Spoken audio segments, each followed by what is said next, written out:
ಶ್ರೀ ಗುರುಭ್ಯೋ ನಮಃ. ಹರಿ ಓಂ. ಆಸತ್ಯೇನ ರಜಸಾ ವರ್ತಮಾನೋ ನಿವೇಶಯನ್ನಮೃತಂ ಮರ್ತ್ಯಂಚ ಹಿರಣ್ಯಯೇನ ಸವಿತಾರತೇನ ದೇವೋ ಯಾತಿ ಭುವನಾಮಿ ಪಶ್ಯನ್ನ ಭಾಸ್ಕರಾಯ ವಿದ್ಮಹೇ ಮಹಾದ್ಯುತಿಕರಾಯ ಧೀಮಹಿ ತನ್ನೋ ಆದಿತ್ಯ ಪ್ರಚೋದಯಾತ್. ನಮಸ್ಕಾರ, ಶುಭೋದಯ. ವಿಶೇಷ ನೇರ ಪ್ರಸಾರ ನಿತ್ಯ ಪೂಜೆಗೆ ಸ್ವಾಗತ. ನಾನು ನಿಮ್ಮ ಡಾಕ್ಟರ್ ಕಮಲಾಕರ್ ಭಟ್. ಹೊಸದಾದಂಥ ಪೂಜೆಯನ್ನು ನಿಮಗಾಗಿ ಹೊತ್ತು ತಂದಿದ್ದೇನೆ.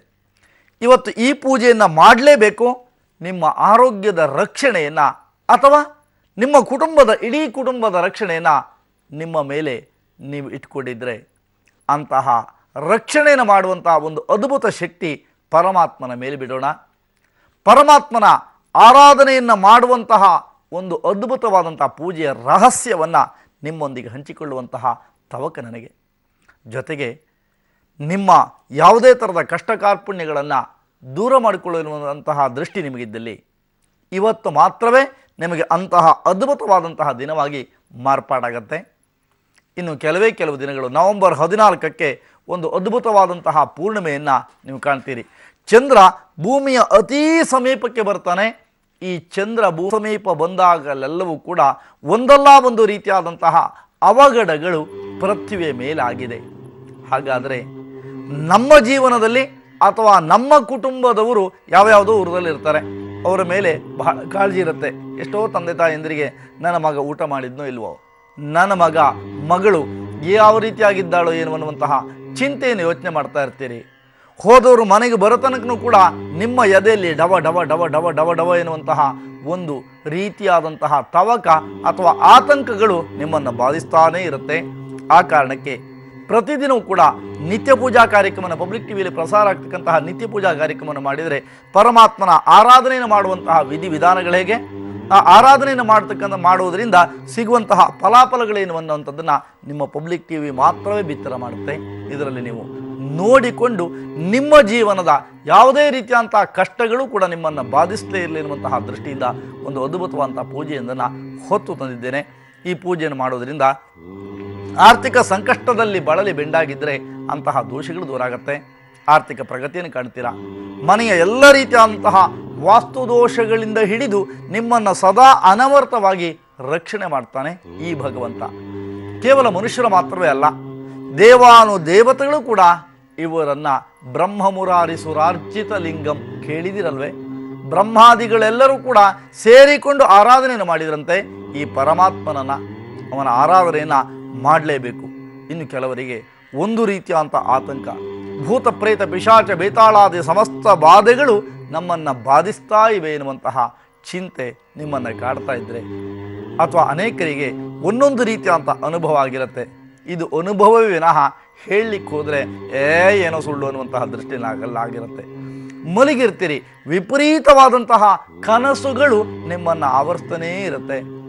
ಆ ಕನಸುಗಳಿಂದ ಕನಸನ್ನು ಯಾವ ರೀತಿ ಅಂತ ಕನಸು ಅಂತ ಕೇಳಿದರೆ ಬೆಳಗ್ಗೆ ಎದ್ದು ಹೇಳಲಿಕ್ಕಾಗೋದಿಲ್ಲ. ನೆಟ್ಟಿಗೆ ನಿದ್ದೆನೂ ಕೂಡ ಮಾಡದಾಗಿದ್ದಂಥ ಪರಿಸ್ಥಿತಿಗಳು. ಇನ್ನು ಕೆಲವರಿಗೆ ನೀವು ಮಲಗಿರ್ತೀರಿ, ನಿಮ್ಮ ಮೈ ಮೇಲೆ ಬಹಳವಾದಂತಹ ಗಾತ್ರದ ಭಾರವನ್ನು ಏನೋ ಬಿಟ್ಟಿದ್ದಾರೆ ಎನ್ನುವಂತಹ ಒಂದು ಅನುಭವ ಆಗ್ತಾ ಇರುತ್ತೆ. ಅಥವಾ ಕತ್ತನ್ನು ಹಿಸುಕಿದಂತಹ ಅನುಭವ. ಬೇರೆಯವ್ರಿಗೆ ಹೇಳಿದರೆ ಅರ್ಥ ಆಗತ್ತಾ? ಅನುಭವಿಸಿದ್ರೆ ಮಾತ್ರವೇ ಅರ್ಥ ಆಗೋದಲ್ವೇ? ಪ್ರಪಂಚದಲ್ಲಿ ಅನೇಕರಿದ್ದಾರೆ. ಅವರೆಲ್ಲರೂ ಕೂಡ ಏನು ಅಂತ ಕೇಳಿದರೆ ಅನೇಕ ದೇವತಾರಾಧನೆಯನ್ನು ಮಾತ್ರವೇ ಸುಳ್ಳು ಅನ್ನುವಂತಹ ಮಹಾನುಭಾವರ ಸಂಖ್ಯೆ ದಿನದಿಂದ ದಿನಕ್ಕೆ ಜಾಸ್ತಿ ಆಗ್ತಾ ಇದೆ. ಅದರಿಂದ ಬರಬಾರದಂತಹ ರೋಗಗಳು ನಮ್ಮನ್ನು ಬಾಧಿಸ್ತಾ ಇದೆ. ನಾವು ಎಷ್ಟು ಮಾಡರ್ನ್ ಎನ್ನುವಂತಹ ದೃಷ್ಟಿನಲ್ಲಿ ಫಾರ್ವರ್ಡ್ ಆಗಿದ್ದೀವಿ ಅಂತ ಹೊರಟಿದ್ದೀವೋ ಅಷ್ಟೇ ವೇಗವಾಗಿ ಬೇರೆ ಬೇರೆ ಕಾಯಿಲೆಗಳು ಕೂಡ ಫಾರ್ವರ್ಡ್ ಆಗಿದೆ. ಮೃತ್ಯು ನಮ್ಮನ್ನು ಸದಾ ಹಿಂಬಾಲಿಸಿಕೊಂಡು ಬರ್ತಾನೆ ಇದೆ. ಈ ಸತ್ಯವನ್ನು ನೀವೆಲ್ಲರೂ ಕೂಡ ಅರ್ಥಕೊಂಡಿದ್ದೀರಿ. ಜೊತೆಗೆ ಕಾರ್ಯದ ವಿಳಂಬ. ಯಾವುದೇ ರೀತಿಯಾದಂಥ ನಿಮ್ಮ ಸಂಪೂರ್ಣವಾದಂಥ ಎಫರ್ಟನ್ನು ಹಾಕಿರ್ತೀರಿ ಯಾವುದೇ ಕೆಲಸದ ಬಗ್ಗೆ, ಆದರೆ ಮಧ್ಯದಲ್ಲಿ ನಿಮ್ಮ ಕೆಲಸವನ್ನು ಸಂಪೂರ್ಣ ಸ್ಥಗಿತಗೊಳಿಸಬಹುದಾದಂತಹ ಸಾಧ್ಯತೆಗಳು ಅನೇಕ ಸಂದರ್ಭದಲ್ಲಿ ಕಂಡುಬರುತ್ತವೆ. ಅಂತಹ ದೋಷಗಳನ್ನು ನಿವೃತ್ತಿ ಮಾಡ್ಕೋಬೇಕು ಅಂತಾದರೆ ನೀವು ಹೋಗಿರ್ತೀರಿ, ಮಧ್ಯದಲ್ಲಿ ಆ ತಡೆಗೋಡೆಗಳೇನೂ ಇರಲ್ಲ, ಆದರೆ ಕೆಲಸ ಮಾತ್ರ ಆಗ್ತಾ ಇರೋಲ್ಲ. ನಿಮ್ಗೆ ಗೊತ್ತಿರೋದೆ ಅಲ್ವಾ ಯಾಕಾಗಿ ಅಂತ ಯೋಚನೆ ಮಾಡಿದಾಗ ಅದಕ್ಕೆ ಸರಿಯಾದಂತಹ ಒಂದು ಉತ್ತರವನ್ನು ಕಂಡುಕೊಳ್ಳಿಕ್ಕೆ ಸಾಧ್ಯ ಆಗೋದಿಲ್ಲ ನೀವು. ಹಾಗಾದರೆ ಅಂತಹ ದೋಷಗಳನ್ನು ನಿವೃತ್ತಿ ಮಾಡಿಕೊಳ್ಳುವ ದೆಸೆನಲ್ಲಿ ನೀವು ಮಾಡಬೇಕಾದಂತಹ ಪೂಜೆಯೊಂದನ್ನು ನಿಮ್ಗಾಗಿ ಹೇಳಿಕೊಡ್ತೇನೆ. ಮೃಡಾರಾಧನೆ. ಹಾಗಾದರೆ ಮೃಗವ್ಯಾದಶ್ಚ ಶರವಶ್ಚ ನಿವೃತ್ತಿಶ್ಚ ಅಜೈಕವಾದ್ ಅಹಿರ್ಬುದ್ಧಿ ಪಿನಾಕೀಜ ಭವನಾಥೇಶ್ವರಸ್ತತ ಸ್ಥಾಣುರ್ಭವಶ್ಚ ಕಾಪಾಲಿ ರುದ್ರ ಏಕಾದಶ ಸ್ಮೃತ ಅಂತ ಏಕಾದಶ ರುದ್ರರ ಆರಾಧನೆ ಅತಿ ಮುಖ್ಯವಾಗಿರುತ್ತೆ. ಈ ಅತಿ ಮುಖ್ಯವಾದಂತಹ ಏಕಾದಶ ರುದ್ರರಲ್ಲಿ ಪ್ರಧಾನವಾದಂತಹ ಇನ್ನೊಂದು ಅಂಶ, ಆ ಒಂದು ರುದ್ರನ ಇನ್ನೊಂದು ಮುಖವಾಡವನ್ನು ಮೃಡ ಅಂತ ಕರೀತೇವೆ. ಈತ ಸಂಪೂರ್ಣವಾಗಿರುವಂತಹ ಮೃಡಾರಾಧನೆಯನ್ನು ಮಾಡುವಂತಹ ಜಾಗದಲ್ಲಿ ಜನ್ಮಾಂತರದಲ್ಲಿ ಮಾಡಿರತಕ್ಕಂತಹ ಪಾಪಗಳ ಭಸ್ಮ ಆಗಿ ಹೋಗ್ಬಿಡುತ್ತಂತೆ. ಆ ಕಾರಣಕ್ಕೆ ಮೃಡಾರಾಧನೆ ಬಹಳ ಮುಖ್ಯವಾಗಿರುತ್ತೆ. ಹಾಗೆ ದೇವರ ಮನೆಯ ಅಲಂಕಾರವನ್ನು ಶೃಂಗರಿಸಿಕೊಳ್ಳುತ್ತಾ ದೇವರ ಬಲಭಾಗದಲ್ಲಿ ತುಪ್ಪದ ದೀಪಾದಿಗಳನ್ನು ಅಂಟಿಸಿ ದೇವರ ಪೀಠದ ಮೇಲೆ ಇರತಕ್ಕಂತಹ ಒಂದು ವಿಶೇಷವಾದಂತಹ ಒಂದು ವಿಗ್ರಹವನ್ನು ಇರಿಸಿಕೊಂಡು ಭಸ್ಮಗಳ ಜೊತೆಗೆ ವಿಧ ವಿಧವಾದಂತಹ ನೈವೇದ್ಯ ಪದಾರ್ಥಗಳನ್ನು ಒಳಗೊಂಡಂತೆ ಪೂಜಾ ದ್ರವ್ಯಗಳನ್ನು ಸಿದ್ಧಪಡಿಸಿಕೊಂಡಿರಬೇಕು. ದೇವರಿಗೆ ನೈವೇದ್ಯಕ್ಕಾಗಿ ಬಹಳ ಪ್ರೀತಿಯಾದಂತಹ ಮೊಸರನ್ನದ ನೈವೇದ್ಯ ಬಹಳ ಪ್ರೀತಿ ಶಂಕರನಿಗೆ, ಅಂದರೆ ಮೃಡನಿಗೆ. ಆ ಕಾರಣಕ್ಕೆ ನೀವು ಮೃಡನಿಗೆ ಮೊಸರನ್ನವನ್ನು ಸಿದ್ಧಪಡಿಸಿಕೊಂಡಿರಬೇಕು. ಈ ಮಾಮೂಲಿ ಪೂಜೆಯಂತೆ ಪ್ರತಿದಿನ ಕೂಡ ನಿತ್ಯ ಪೂಜೆಯಲ್ಲಿ ನೀವು ನೋಡೋದಿಲ್ಲ. ಏನೋ ಒಂದೊಂದು ದಿವಸ ಒಂದೊಂದು ಪೂಜೆಯನ್ನು ಹೇಳಿದರು ಅಂತ ಅನೇಕರಿಗೆ ಬಾಯಿಗೆ ಬಂದಿದ್ದನ್ನು ಹೇಳ್ಬೋದು. ನಾವು ಯಾವತ್ತೂ ಕೂಡ ಇಲ್ಲ ಸಲ್ಲದಂತಹ ಒಂದೇ ಒಂದು ಪೂಜೆ ಪುನಸ್ಕಾರಗಳನ್ನು ಹೇಳಲಿಲ್ಲ, ದಂಬಾಚಾರವನ್ನು ಮಾಡಲಿಲ್ಲ, ಆಡಂಬರವನ್ನು ವಿಜೃಂಭಿಸುವಂತಹ ಪ್ರಯತ್ನ ಯಾವತ್ತೂ ಕೂಡ ನಿಮ್ಮ ಪಬ್ಲಿಕ್ ಟಿವಿ ನಿತ್ಯ ಪೂಜಾ ತಂಡ ಮಾಡಿಲ್ಲ. ಆ ಕಾರಣದಿಂದಲೇ 3 ವರ್ಷಗಳಿಂದಲೂ ಕೂಡ ಹೆಚ್ಚು ಕಮ್ಮಿ 3 ವರ್ಷಕ್ಕೆ ಸಮೀಪ ಆಗ್ತಾ ಇದೆ. 3 ವರ್ಷಗಳಿಂದ ಸಂಪೂರ್ಣವಾಗಿ ನೀವು ಕಾರ್ಯಕ್ರಮವನ್ನು ವೀಕ್ಷಣೆ ಮಾಡ್ತಾ ಇದ್ದೀರಿ, ಆಶೀರ್ವದಿಸಿದ್ದೀರಿ. ಕೇವಲ ಭಾರತ ಮಾತ್ರವಲ್ಲದೆ ಕಡಲಾಚೆಯಲ್ಲಿಯೂ ಕೂಡ ಉತ್ತಮವಾದಂತಹ ಪ್ರತಿಕ್ರಿಯೆಯನ್ನು ಕಾರ್ಯಕ್ರಮಕ್ಕೆ ನಾವು ಅನುಭವಿಸ್ತಾ ಇದ್ದೇವೆ. ಭಾರತ ಮಾತ್ರವಲ್ಲದೆ ಅನೇಕ ರಾಷ್ಟ್ರಗಳಲ್ಲಿ ಕೂಡ ನಮ್ಮ ಒಂದು ಧಾರ್ಮಿಕ ಕಾರ್ಯಕ್ರಮ ಮುಂದುವರಿಯುತ್ತೆ. ಅಲ್ಲಿರ್ತಕ್ಕಂತಹ ಜನರನ್ನು ಕೂಡ ತಲುಪುವಂತಹ ಪ್ರಾಮಾಣಿಕ ಪ್ರಯತ್ನವನ್ನು ನಾವು ಮಾಡ್ತಾ ಹೋಗ್ತೀವಿ. ಆ ದೆಸೆನಲ್ಲಿ ನಿಮ್ಮ ಸಂಪೂರ್ಣವಾಗಿರ್ತಕ್ಕಂತಹ ತೊಂದರೆಗಳನ್ನು ನಿವೃತ್ತಿ ಮಾಡುವಂತಹ ದೆಸೆನಲ್ಲಿ ವಿಧ ವಿಧವಾದಂತಹ ಪೂಜೆ ಪುನಸ್ಕಾರಗಳನ್ನು ಅತ್ಯಂತ ಸರಳವಾಗಿ ಸೂಕ್ಷ್ಮವಾಗಿ ನಿಮ್ಮ ಮನೆಯಲ್ಲಿ ನೀವು ಮಾಡುತ್ತಿರುವಂತಹ ಪ್ರಭೇದಗಳ ಪೂಜಾ ಪ್ರಭೇದಗಳ ಲೋಪಗಳನ್ನು ಎತ್ತಿ ಹಿಡಿದು ಅದನ್ನು ಸರಿಪಡಿಸುವಂತಹ ಪ್ರಾಮಾಣಿಕ ಪ್ರಯತ್ನ ಕೂಡ ನಿಮ್ಮ ನಿತ್ಯ ಪೂಜಾ ತಂಡದಿಂದ ಪ್ರತಿದಿನ ನಡೀತಾ ಇದೆ. ಹಾಗಾಗಿ ಭಾರತ ಮಾತ್ರವಲ್ಲದೆ 32 ರಾಷ್ಟ್ರಗಳಲ್ಲಿ ತನ್ನದೇ ಆಗಿರತಕ್ಕಂಥ ಛಾಪನ್ನು ಮೂಡಿಸಿಕೊಳ್ತಾ ಇದೆ ನಿತ್ಯ ಪೂಜಾ ಕಾರ್ಯಕ್ರಮ ಎನ್ನುವುದಕ್ಕೆ ನಿಮ್ಮೊಂದಿಗೆ ಹಂಚಿಕೊಳ್ಳಿಕ್ಕೆ ಸಮಾಧಾನ ಸಂತೋಷ ನನಗಾಗ್ತಾ ಇದೆ. ಹಾಗಾದರೆ ನಿಮ್ಮ ಜೀವನದಲ್ಲಿ ಅತ್ಯಂತ ಯಶಸ್ಸು ಎನ್ನುವಂಥದ್ದು ಪಡೆಯಲೇಬೇಕು ಅಂತಾದರೆ ಮೃಡಾರಾಧನೆಯನ್ನು ಮಾಡಬೇಕು. ಹುತ್ತದ ಮಣ್ಣಿನಿಂದ ತಯಾರಿಸಿದಂತಹ 4 ಲಿಂಗಗಳು ಬಹಳ ಮುಖ್ಯವಾಗಿರುತ್ತೆ. 4 ಲಿಂಗಗಳನ್ನು ಇಟ್ಕೊಂಡಿರಬೇಕು. ಪ್ರಧಾನವಾದಂತಹ ಒಂದು ಲಿಂಗ ಪೂರ್ವದಲ್ಲಿದೆ, ಸುತ್ತಲೂ ಕೂಡ 3 ಲಿಂಗಗಳನ್ನು ಜೋಡಿಸಿಕೊಂಡು ಆರಾಧನೆಯನ್ನು ಮಾಡಬೇಕು ಮೃಡಾರಾಧನೆಯನ್ನು. ಹಾಗಾದರೆ ಎಳ್ಳು ಕೂಡ ಒಂದು ಸ್ವಲ್ಪ ಪ್ರಮಾಣದಲ್ಲಿ ಬೇಕಾಗುತ್ತೆ. ಎಳ್ಳನ್ನು ಕೂಡ ಒಳಗೊಂಡಂತೆ ಪೂಜೆಯನ್ನು ಆರಂಭಿಸಬೇಕು. ಗಂಟಾ ನಾದವನ್ನು ಮಾಡ್ತಾ ಭೂತಾಯ ಪ್ರಾರ್ಥನಾದಿಗಳನ್ನು ಕೈಗೊಂಡು ಆಸನಾದಿ ಶುದ್ಧಿಗಳನ್ನು ಪೂರೈಸುವುದರ ಜೊತೆಗೆ ಪ್ರಾಣಾಯಾಮವನ್ನು ಮಾಡುವಂತಹ ಸುಸಂದರ್ಭ ಬಂದಿದೆ. ಹಾಗಾಗಿ ಪ್ರಾಣಾಯಾಮವನ್ನು ಕೈಗೊಳ್ಳುವಂತಹ ಪ್ರಕ್ರಿಯೆ ಪ್ರಾಣಾಯಾಮ ಮಾಡಿದ್ದೀರಿ. ಓಂ ನಮೋ ನಾರಾಯಣಾಯ, ಓಂ ಮಧ್ಯಮಯ ಪೂರ್ವೋಚ್ಚರಿತ ಏವಂ ಗುಣ ವಿಶೇಷಣ ವಿಶಿಷ್ಟಾಯ ಅಸ್ಯಾಂ ಶುಭತಿತೌ ಮಮ ಅಂತ ಹೇಳ್ಕೊಳ್ಳಿ. ಉಪಾತ್ರ ಸಮಸ್ತ ದುರಿತಕ್ಷದ್ವಾರ ಶ್ರೀ ಪರಮೇಶ್ವರ ಪ್ರೀತ್ಯರ್ಥಂ. ಇಲ್ಲಿ ನಿಮ್ಮ ನಕ್ಷತ್ರ, ನಿಮ್ಮ ರಾಶಿ, ಇಡೀ ಕುಟುಂಬದ ಗೋತ್ರ ಎಲ್ಲವನ್ನು ಪಠನ ಮಾಡ್ತಾ ಸಕಲವಿಧ ಗ್ರಹಚಾರ ಪೀಡಾ ಪರಿಹಾರಾರ್ಥಂ ಸಕಲ ಶ್ರೇಯೋಭಿವೃದ್ಧ್ಯರ್ಥಂ ಭೂತ ಪ್ರೇತ ಪೈಶಾಚಿಕವಾದ ನಿವಾರಣಾರ್ಥಂ ಸಕಲ ಶ್ರೇಯೋಭಿವೃದ್ಧ್ಯರ್ಥಂ ಎನ್ನುವಂತಹ ಮಂತ್ರದಿಂದ ಮೃಡನ ಪೂಜೆಯನ್ನು ಮಾಡ್ತಾ ಇದ್ದೇನೆ ಎನ್ನುವಂತಹ ಭಾವನೆಯೊಂದಿಗೆ ಅಕ್ಷತೆಯಿಂದ ಶುದ್ಧವಾದಂತಹ ನೀರನ್ನು ಮಿಶ್ರಣ ಮಾಡ್ತಾ ನೀರನ್ನು ಕೆಳಗಡೆ ಬಿಡುವಂಥದ್ದು. ನಿರ್ವಿಘ್ನಪತಿಯಂತಹ ಗಣಪತಿಯ ಸ್ಮರಣೆ ಅತಿ ಮುಖ್ಯ. ಹಾಗಾಗಿ ಮಹಾಗಣಪತಿಯನ್ನು ಸ್ಮರಿಸಿಕೊಂಡು ಪ್ರಾರ್ಥಿಸಿಕೊಳ್ಳೋಣ. ವಕ್ರತುಂಡ ಗಣಾಧೀಶ ಸರ್ವದೇವ ನಮಸ್ಕೃತ ಪಾರ್ವತಿ ಪ್ರಿಯ ವಿಘ್ನೇಶ ಮಮ ವಿಘ್ನ ನಿವಾರಯ ಎನ್ನುವಂತಹ ಮಂತ್ರದಿಂದ ಗಣಪತಿಯನ್ನು ಸ್ಮರಿಸಿಕೊಂಡು ಗಣಪತಿಯನ್ನು ಪ್ರಾರ್ಥನೆ ಮಾಡಿಕೊಳ್ಳುವಂತಹ ಪ್ರಕ್ರಿಯೆಯನ್ನು ಮುಂದುವರಿಸುವಂತಹ ಅದನ್ನು ಮಾಡ್ತಾ ಬರಬೇಕು ನಾವು.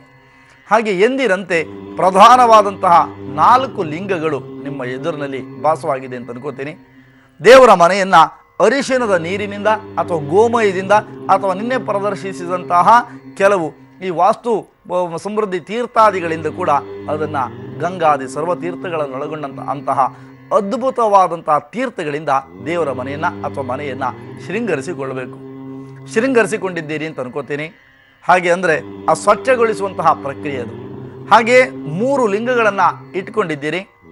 ಪ್ರಧಾನವಾದಂತಹ ಮೃಡನ ಆರಾಧನೆಯನ್ನು ಮಾಡುವ ಉದ್ದೇಶದಿಂದ ದೃಢವಾದಂತಹ ಸಂಕಲ್ಪದೊಂದಿಗೆ ಬಿಲ್ಲೋಪತ್ರೆ 3 ದಳಗಳು ಕರೆಕ್ಟಾಗಿರುವಂತಹ ಬಿಲ್ಲೋಪತ್ರೆಯೇ ತೆಗೆದುಕೊಂಡು ತುಂಬೆ ಹೂವಿನೊಂದಿಗೆ ಹೃದಯದ ಭಾಗಕ್ಕೆ ಕೈಯನ್ನು ಅಥವಾ ಎಲ್ಲ ರೀತಿಯಂತಹ ಪೂಜಾ ಪರಿಕರಗಳನ್ನು, ಅಂದರೆ ವಿಶೇಷವಾಗಿರ್ತಕ್ಕಂತಹ ಬಿಲ್ಲೋಪತ್ರೆ, ಅಕ್ಷತೆ ಮತ್ತು ತುಂಬೆ ಹೂ ಕೈನಲ್ಲಿದೆ ಅಂತ ಇಟ್ಕೊಳ್ಳಿ. ಆ ಕೈಯನ್ನು ಇಟ್ಕೊಂಡು ಆ ಮೃಡನ ಆರಾಧನೆಯನ್ನು ಮಾಡಬೇಕು.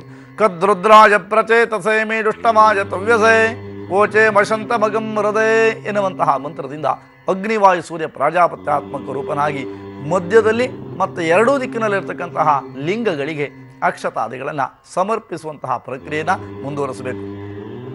ಮೃಡನ ಆರಾಧನೆಯನ್ನು ಮಾಡಲಿಕ್ಕಾಗಿ ಮೃಡನನ್ನು ಈಗಾಗಲೇ ಬರಮಾಡಿಕೊಂಡಿದ್ದೀರಿ. ಕೈಲಾಸವಾಸಿಯಾದಂತಹ ಶಂಕರನ ಆಗಮನ ನಿಮ್ಮ ಮನೆಗೆ ಆಗಿದೆ. ನಂಬಿಕೆ ಇದ್ದಾಗ ಆಗತ್ತೆ. ನಂಬಿಕೆ ಇಲ್ಲದಿದ್ದರೆ ಶಂಕರನೂ ಶಿಲೆ ಆಗ್ತಾನೆ, ಶಿಲೆಯು ಶಂಕರನಾಗ್ತಾನೆ. ಶಿಲೆಯನ್ನು ಶಂಕರನಾಗಿ ಮಾಡುವಂತಹ ಶಕ್ತಿ ಭಕ್ತಿಯಿಂದ ಸಾಧ್ಯ. ಆ ಭಕ್ತಿ ನಿಮ್ಮಲ್ಲಿದ್ದರೆ ಮಾತ್ರವೇ ಕೈಲಾಸವಾಸಿಯಾದಂತಹ ಶಿವನ ಆಗಮನ ನಿಮ್ಮ ಮನೆಗೆ ಆಗುತ್ತೆ. ಅಥವಾ ಶಂಕರನನ್ನೇ ಶಿಲೆಯಂತೆ ನೋಡುವಂಥ ಅಂಧಕಾರದ ಕಣ್ಣುಗಳು, ಅಜ್ಞಾನಿಗಳು ಪ್ರಪಂಚದಲ್ಲಿ ಬೇಕಾದಷ್ಟಿದ್ದಾರೆ. ಅವರನ್ನು ಬೇಡ ಅಂತ ಹೇಳುವಂಥ ಅಧಿಕಾರ ನಮಗಿದೆಯೇ? ಇಲ್ಲವೇ ಇಲ್ಲ. ಆ ಕಾರಣಕ್ಕೆ ಏನು ಮಾಡಬೇಕು? ನಾವು ಭಕ್ತಿ ಇದ್ದಂಥವರು ಶಂಕರನ ರೂಪದಲ್ಲಿ ಕಾಣೋಣ ವಿನಃ ಯಾರ ಮನಸ್ಸನ್ನು ಕೂಡ ಬಲಗೊಳಿಸಿ ದೇವರ ಪೂಜೆ ಮಾಡೋದ್ರಿಂದ ಯಾವ ಪ್ರಯೋಜನ ಕೂಡ ಆಗಲ್ಲ. ಇವತ್ತಲ್ಲ ನಾಳೆ ಅನುಭವಿಸ್ತಾರೆ. ಆ ಕಾಲಕ್ಕೆ ದೇವರಿಗೆ ಗೊತ್ತು. ನಮಗಿಂತಲೂ ಬಹಳ ಬುದ್ಧಿವಂತ. ಯಾವ ಕಾಲಕ್ಕೆ ಯಾರ್ಯಾರ ಹತ್ರ ಯಾವ್ಯಾವ ಥರದ ಪೂಜೆ ಪುನಸ್ಕಾರಗಳನ್ನು ಅಥವಾ ಯಾವ್ಯಾವ ಥರದ ಒಂದು ದೇಹಕ್ಕೆ ಬೇಕಾಗಿರುವಂಥ ಅವರನ್ನು ಸ್ಮರಿಸಿಕೊಳ್ಳುವಂಥ ಪ್ರಕ್ರಿಯೆಗೆ ಮಾಡಬೇಕು ಎನ್ನುವಂಥದ್ದು ಪರಮಾತ್ಮನಿಗೆ ಗೊತ್ತಿರೋದ್ರಿಂದ ಆಯಾ ಕಾಲಕ್ಕೆ ಆಗಲೇಬೇಕು ಅಲ್ಲ. ಹಾಗಾದರೆ ನಾವುಗಳೆಲ್ಲರೂ ಕೂಡ ನಾವು ಪರಮಾತ್ಮನನ್ನು ಧ್ಯಾನಿಸಿಕೊಳ್ಳೋಣ. ಹರಶಂಭೋ ಮಹಾದೇವ ವಿಶೇಷಾಮರ ವಲ್ಲಭ ಶಿವಶಂಕರ ಶರ್ವಾತ್ಮನ್ ನೀಲಕಂಠ ನಮೋಸ್ತುತೆ ಎನ್ನುವಂತಹ ಮಂತ್ರದಿಂದ ಅಗ್ನಿವಾಯು ಸೂರ್ಯ ಪ್ರಾಜಾಪತ್ಯಾತ್ಮಕರ ಅಪ್ಪನಾಗಿ ಆರಾಧನೆಗೊಂಡಂತಹ ಪರಶಿವನ ಮೇಲೆ, ಪರಮಾತ್ಮನ ಮೇಲೆ ಧ್ಯಾನವನ್ನು ಮಾಡಿ ಅಕ್ಷತೆಯನ್ನು, ತಿಲವನ್ನು ಅರ್ಪಣೆ ಮಾಡಬೇಕು. ಪರಮಾತ್ಮನಿಗೆ ಎಂದಿನಂತೆ ಸ್ವಾಗತಾದಿಗಳನ್ನು ಸ್ತೋರ್ತಾ ಪಾದ್ಯ 4 ಉದ್ದರಣೆ ನೀರನ್ನು ಕೆಳಗಡೆ ಬಿಡುವಂಥದ್ದು. ಪಾದ್ಯ, ಅರ್ಘ್ಯ, ಆಚಮನೀಯ, ಮಧುಪರ್ಕ ಇತ್ಯಾದಿಗಳನ್ನು ಪೂರೈಸಿ ಪರಮಾತ್ಮನಿಗೆ ಪಂಚಾಮೃತ ಸಾಮಗ್ರಿಗಳಿಂದ ಅಭಿಷೇಕವನ್ನು ಮಾಡುವಂತಹ ಪ್ರಕ್ರಿಯೆಗೆ ಮುಂದಾಗಬೇಕು. ಅಭಿಷೇಕವನ್ನು ಮಾಡುವಂತಹ ವಿಧಾನಗಳು ಹೇಗೆ, ಯಾವ ಅಭಿಷೇಕವನ್ನು ಮಾಡಬೇಕು ಅಂದರೆ ಹಾಲಾದ ಮೇಲೆ ಯಾವುದರ ಅಭಿಷೇಕವನ್ನು ಮಾಡಬೇಕು, ಇದರಿಂದ ಸಿಗುವಂತಹ ಫಲಾಫಲಗಳೇನು ಎನ್ನುವಂತಹ ತವಕದಲ್ಲಿ ನೀವಿದ್ದೀರಿ. ಅದಕ್ಕೆ ಉತ್ತರಿಸುವಂತಹ ಪ್ರಯತ್ನವನ್ನು ಕೂಡ ನಾನು ಮಾಡ್ತೀನಿ. ನನ್ನೊಂದಿಗೆ ಮಾತನಾಡುವಂತಹ ತವಕ, ನಿಮ್ಮ ಮನೆಯ ಕಷ್ಟಗಳನ್ನು ನಿಮ್ಮ ಮನೆಯ ವ್ಯಕ್ತಿಯೊಂದಿಗೆ ಹೇಳಿಕೊಳ್ಳುವಂತಹ ತವಕದಲ್ಲಿ ನೀವು ಕೂಡ ಇದ್ದೀರಿ. ಸ್ವಾಗತ. ಪರಮಾತ್ಮನ ಆವಾಹನೆಯನ್ನು ಮಾಡಿ ತವಕದಲ್ಲಿ ಕೂರಿಸ್ಬಿಟ್ರಲ್ಲ ಎನ್ನುವಂತಹ ಚಿಂತೆಯಲ್ಲಿ ನೀವು ಇರಬೇಡಿ. ಪಾದ್ಯ ಆಚಮನಾದಿಗಳನ್ನು ಪೂರೈಸುತ್ತಾ ಮಧುಪರ್ಕಾದಿಗಳನ್ನು ಭಗವಂತನಿಗೆ ಸಮರ್ಪಿಸುತ್ತಾ ಪಂಚಾಮೃತ ಸಾಮಗ್ರಿಗಳಿಂದ ಅಭಿಷೇಕವನ್ನು ಮಾಡ್ತಾ ಬರಬೇಕು. ಮಾಡಿರುವಂಥದ್ದು ಮಣ್ಣಿನ ವಿಗ್ರಹ, ಹೇಗೆ ಪೂಜೆ ಮಾಡಲಿ ಎನ್ನುವಂತಹ ಭಾವನೆ ನಿಮ್ಮದೇ. ಯೋಚನೆಯನ್ನು ಮಾಡಬೇಡಿ. ಕ್ಷೀರಾದಿಗಳಿಂದ ಪ್ರೋಕ್ಷಣೆಯ ಸ್ನಾನವು ಕೂಡ ಅಷ್ಟೇ ಮಹತ್ತರವಾದಂಥ ಅಂಶವನ್ನು ಪಡ್ಕೊಂಡಿದೆ. ಆ ಕಾರಣಕ್ಕೆ ಒಂದು ವಿಶೇಷವಾಗಿರ್ತಕ್ಕಂಥ ತುಳಸಿ ಪುಷ್ಪದಿಂದ, ಪತ್ರೆಯಿಂದ ಆ ಒಂದು ಈಶ್ವರಲಿಂಗಕ್ಕೆ ಹಾಲನ್ನು, ಪುನಃ ಶುದ್ಧವಾದಂಥ ನೀರನ್ನು ಪ್ರೋಕ್ಷಣೆ ಮಾಡಬೇಕು. ಮೊಸರು, ತುಪ್ಪ, ಜೇನುತುಪ್ಪ, ಹಾಗೆ ಸಕ್ಕರೆ, ಈ ಪಂಚದ್ರವ್ಯಗಳಿಂದ ಆ ಒಂದು ಪರಮಾತ್ಮನಿಗೆ ಅಂದರೆ ಪರಮೇಶ್ವರನಿಗೆ ಅಭಿಷೇಕಾದಿ ಕೈಂಕರ್ಯಗಳನ್ನು ಮುಗಿಸುವಂತಹ ಪ್ರಕ್ರಿಯೆಯನ್ನು ಮುಂದುವರಿಸುತ್ತಾ ಪರಮಾತ್ಮನಿಗೆ ರುದ್ರಾಭಿಷೇಕವನ್ನು ಗೈಯುವಂತಹ ಸುಸಮಯ ಬಂದಿದೆ. ಬೆಳ್ಳಿಯ ವಿಗ್ರಹಗಳಿದ್ದರೆ ಆ ಬೆಳ್ಳಿಯ ಒಂದು ಲಿಂಗಕ್ಕೆ ಅಭಿಷೇಕವನ್ನು ಮಾಡ್ತಾ ಬರಬೇಕು. ಅಥವಾ ಸಂಪೂರ್ಣವಾಗಿ ಪ್ರೋಕ್ಷಣೆಯ ಸ್ನಾನವನ್ನು ಮಾಡಿಸುವುದರಿಂದಲೂ ಕೂಡ ಅನುಕೂಲ ಆಗುತ್ತೆ. ಮೃತ್ತಿಕಾಮಯ ಲಿಂಗಕ್ಕೆ ಈ ರೀತಿಯಂತಹ ಸ್ನಾನವನ್ನು ಪೂರೈಸಿಕೊಂಡಿದ್ದೀರಿ. ಆ ವಿಗ್ರಹಾದಿಗಳನ್ನು ಅಂದರೆ ಬೆಳ್ಳಿದೋ, ಬಂಗಾರದ್ದೋ ಅಥವಾ ವಜ್ರ, ವೈಡೂರ್ಯಾದಿ ನವರತ್ನ ಖಚಿತವಾದಂತಹ ಲಿಂಗಗಳಿದ್ದರೆ, ಅಥವಾ ಯಾವುದೇ ರೀತಿಯಂಥ ಒಂದು ಹಿತ್ತಾಳೆ ಲಿಂಗ ಆದರೂ ಕೂಡ ಇದ್ದರೆ ಆ ಲಿಂಗವನ್ನು ದೇವರ ಪೀಠದ ಮೇಲೆ ಪ್ರತಿಷ್ಠಾಪನೆ ಮಾಡಬೇಕು. ಹಾಗಾದರೆ ಪ್ರತಿಷ್ಠಾಪಿಸಿದಂತಹ ಲಿಂಗವನ್ನು ಅಲ್ಲಾಡಿಸಕೂಡದು. ಆ ಪರಮಾತ್ಮನಿಗೆ ವಸ್ತ್ರದ ಅರ್ಪಣೆ.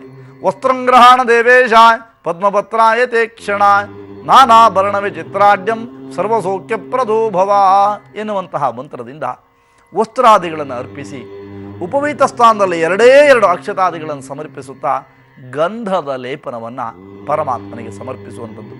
ಶ್ರೀಖಂಡಂ ಚಂದ್ರಂ ದಿವ್ಯಂ ಗಂಧಾಢ್ಯ ಸುಮನೋಹರಂ ವಿಲೇಪನಂ ಸುರಶ್ರೇಷ್ಠ ಚಂದನಂ ಪ್ರತಿಗೃಹ್ಯತ ಎನ್ನುವಂತಹ ಮಂತ್ರದಿಂದ ದಿವ್ಯ ಪರಿಮಳ ಗಂಧವನ್ನು ಭಗವಂತನಿಗೆ ಅರ್ಪಿಸಿ ಅಕ್ಷತಾದಿಗಳನ್ನು ಪರಮಾತ್ಮನಿಗೆ ಸಮರ್ಪಿಸುತ್ತಾ ವಿಧ ವಿಧವಾದಂಥ ತಿಲಾಕ್ಷತೆಯೊಂದಿಗೆ, ಅಂದರೆ ಎಳ್ಳು ಕಾಳು ಅಂತ ಏನು ಕರಿತೀರೋ ಎಳ್ಳು ಕಾಳನ್ನು ಕೂಡ 4 ಎಳ್ಳು ಕಾಳನ್ನು ಪರಮಾತ್ಮ ಮೃಡನಿಗೆ ಅರ್ಪಣೆ ಮಾಡುವಂತಹ ಒಂದು ವಿಶೇಷತೆಯನ್ನು ನೀವು ಮುಂದುವರಿಸಬೇಕು. ಮೃಡ ಅಂತ ಕರೆದರು. ಮೃಗವಲ್ಲದ ಹಾಗೆ ಸಂಪೂರ್ಣವಾಗಿರತಕ್ಕಂತಹ ಯಾವುದೇ ರೀತಿಯಾದಂತಹ ಜಡತ್ವವಲ್ಲದಂತಹ ಸ್ಥಿತಿಯನ್ನು ಮೃಡ ಅಂತ ಕರೀಬೋದು.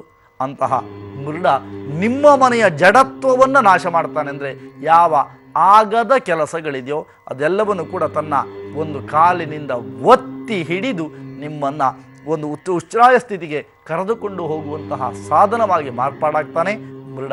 ಆ ಕಾರಣಕ್ಕೆ ಏನು ಮಾಡ್ತೀರಾ, ವಿಶೇಷವಾದಂತಹ ಸಂಪೂರ್ಣ ಸ್ಥಿತಿಗತಿಗಳ ಒಳಗೊಂಡಂತೆ ಪರಮಾತ್ಮನನ್ನು ಪ್ರತಿಷ್ಠಾಪನೆ ಮಾಡಿದ್ದೀರಿ. ವಸ್ತ್ರಾದಿಗಳ ಅರ್ಪಣೆ ಉಪವಾದಿಗಳನ್ನು ಸಮರ್ಪಿಸುತ್ತಾ ಗಂಧಗಳನ್ನು ಕೂಡ ಲೇಪಿಸಿದ್ದೀರಿ. ಅಕ್ಷತೆಯನ್ನು ಆ ಪರಮಾತ್ಮನಿಗೆ ಸಮರ್ಪಿಸಬೇಕು. ಆ ಕಾರಣಕ್ಕೆ ಅಕ್ಷತೆಯನ್ನು ಸಮರ್ಪಣೆ ಮಾಡಿ. ರುದ್ರಾಕ್ಷಿಯ ಮಾಲೆ ಬಹಳ ಪ್ರೀತಿಯಾದಂತಹ ಒಂದು ದ್ರವ್ಯ. ಒಬ್ಬೊಬ್ಬರಿಗೆ ಒಂದೊಂದು ಥರದ ಒಂದು ಆಸೆ ಇರಲ್ವೇ? ಹಾಗಾದರೆ ಹೆಣ್ಣು ಮಕ್ಕಳಿಗೆ ಒಬ್ಬೊಬ್ಬರಿಗೆ ಓಲೆ ಇಷ್ಟ ಆದರೆ ಇನ್ನೊಬ್ಬರಿಗೆ ನೆಕ್ಲೆಸ್ ಇಷ್ಟ ಆಗ್ಬೋದು. ಯಾವ್ಯಾವ ಥರದ ಆ ಮಾನಸಿಕ ಕಾಮನೆಗಳಿದೆಯೋ ಹಾಗೆ ದೈವತ್ವಕ್ಕೆ ಸಂಬಂಧಪಟ್ಟಿದಂತೆ ಅದೆಲ್ಲವೂ ಕೂಡ ಪಾಸಿಟಿವ್ ಎನರ್ಜಿಯನ್ನು ಕ್ರಿಯೇಟ್ ಮಾಡ್ತಾ ಬರುತ್ತೆ ರುದ್ರಾಕ್ಷಿಯ ಮಾಲೆಯನ್ನು ಧರಿಸುವಂಥದ್ದು. ಇದರಿಂದ ನಾವು ರುದ್ರಾಕ್ಷಿಯ ಮಾಲೆಯನ್ನು ಧರಿಸಿದರೆ ಹಾರ್ಟ್ ಬೀಟ್ ಅನ್ನುವಂಥದ್ದು ಏನಿದೆಯೋ ಇದು ಈಕ್ವಲ್ ಆಗ್ತಾ ಬರುತ್ತಂತೆ. ಆ ದೆಸೆಯಲ್ಲಿ ರುದ್ರಾಕ್ಷಿಯನ್ನು ಧರಿಸ್ತಾ ಬರ್ತಿದ್ರು. ಇದನ್ನು ಕೇಳಿದರೆ ಡಾಕ್ಟ್ರ್ ಕೇಳಿದರೆ ಇಲ್ಲ ಅದೆಲ್ಲ ಏನೂ ಆಗಲ್ಲ ಅಂತ ಹೇಳ್ಬೋದು. ಕಾರಣ ಇಷ್ಟೇ, ನನಗರಿವಿಲ್ಲದಂತಹ ಅರಿವನ್ನು ನಾವು ಒಪ್ಪಿಕೊಳ್ಳದೆ ಇರುವಂಥದ್ದು ನಮ್ಮ ದುರಂತ. ಇದು ಒಳ್ಳೆಯದನ್ನು ಒಳ್ಳೆಯದು ಅಂತ ಒಪ್ಕೊಳ್ಳೋಂಥ ಯೋಗ್ಯತೆ ನಮಗಿಲ್ಲದಾಗಿದ್ದಂತಹ ಸ್ಥಿತಿನಲ್ಲಿ ನಾವಿದ್ದೇವೆ. ಆ ಕಾರಣಕ್ಕೆ ರುದ್ರಾಕ್ಷಿಯ ಮಾಲೆಯನ್ನು ಪರಮಾತ್ಮನಿಗೆ ಸಮರ್ಪಿಸುವಂಥದ್ದು. ಹಾಗೆ ಎಂದಿರಂತೆ ವಿಶೇಷವಾಗಿರತಕ್ಕಂತಹ ಭಸ್ಮಾದಿಗಳ ಲೇಪನ ಭಗವಂತನಿಗೆ ಸಮರ್ಪಿಸೋಣ. ಓಂ ಅಘೋರೆ ಎಭ್ಯೋ ತಗೋರೆ ಎಭ್ಯೋ ಘೋರ ಘೋರತರೇಭ್ಯ ಸರ್ವೇ ಎಭ್ಯ ಸರ್ವಶರ್ವೇ ಎಭ್ಯೋ ನಮಸ್ತೆಸ್ತು ರುದ್ರರೂಪೇಭ್ಯ ತತ್ಪುರುಷ ವಿದ್ಮಹೇ ಮಹಾದೇವಾಯ ಧೀಮಹಿ ತನ್ನೋ ರುದ್ರ ಪ್ರಚೋದಯಾತ್. ಈಶಾನಸ್ವರ ವಿದ್ಯಾನಾಂ ಈಶ್ವರಸ್ವರಭೂತಾನಾಂ ಬ್ರಹ್ಮಾಧಿಪತಿರ್ಬ್ರಹ್ಮಣೋಧಿಪತಿ ಬ್ರಹ್ಮ ಶಿವೋ ಮೇ ಅಸ್ತು ಸದಾ ಶಿವೋಂ ಎನ್ನುವಂತಹ ಮಂತ್ರಗಳನ್ನೊಳಗೊಂಡಂತೆ ಭಸ್ಮಾದಿಗಳನ್ನು ಲೇಪನವನ್ನು ಎಲ್ಲ 4 ಲಿಂಗಗಳ ಮೇಲೂ ಕೂಡ ಸಮರ್ಪಿಸಿದ್ದೀರಿ ಅಂತ ಅನ್ಕೋತೀನಿ. ಹಾಗೆ ಜನ್ಮಾಂತರದ ಪಾಪಗಳನ್ನು ತೊಳೆಯಲಿಕ್ಕಾಗಿ ಯಾವ ಶಾಂಪೂನೂ ಇಲ್ಲ, ಯಾವ ಸೋಪು ಕೂಡ ಇಲ್ಲ. ಹಾಗಾಗಿ ಏನು ಮಾಡ್ತೀವಿ, ಬಿಲ್ವ ಪತ್ರೆ ದಳಗಳನ್ನು 4 ಲಿಂಗಗಳ ಮೇಲೆ ಸಮರ್ಪಣೆ ಮಾಡಬೇಕು.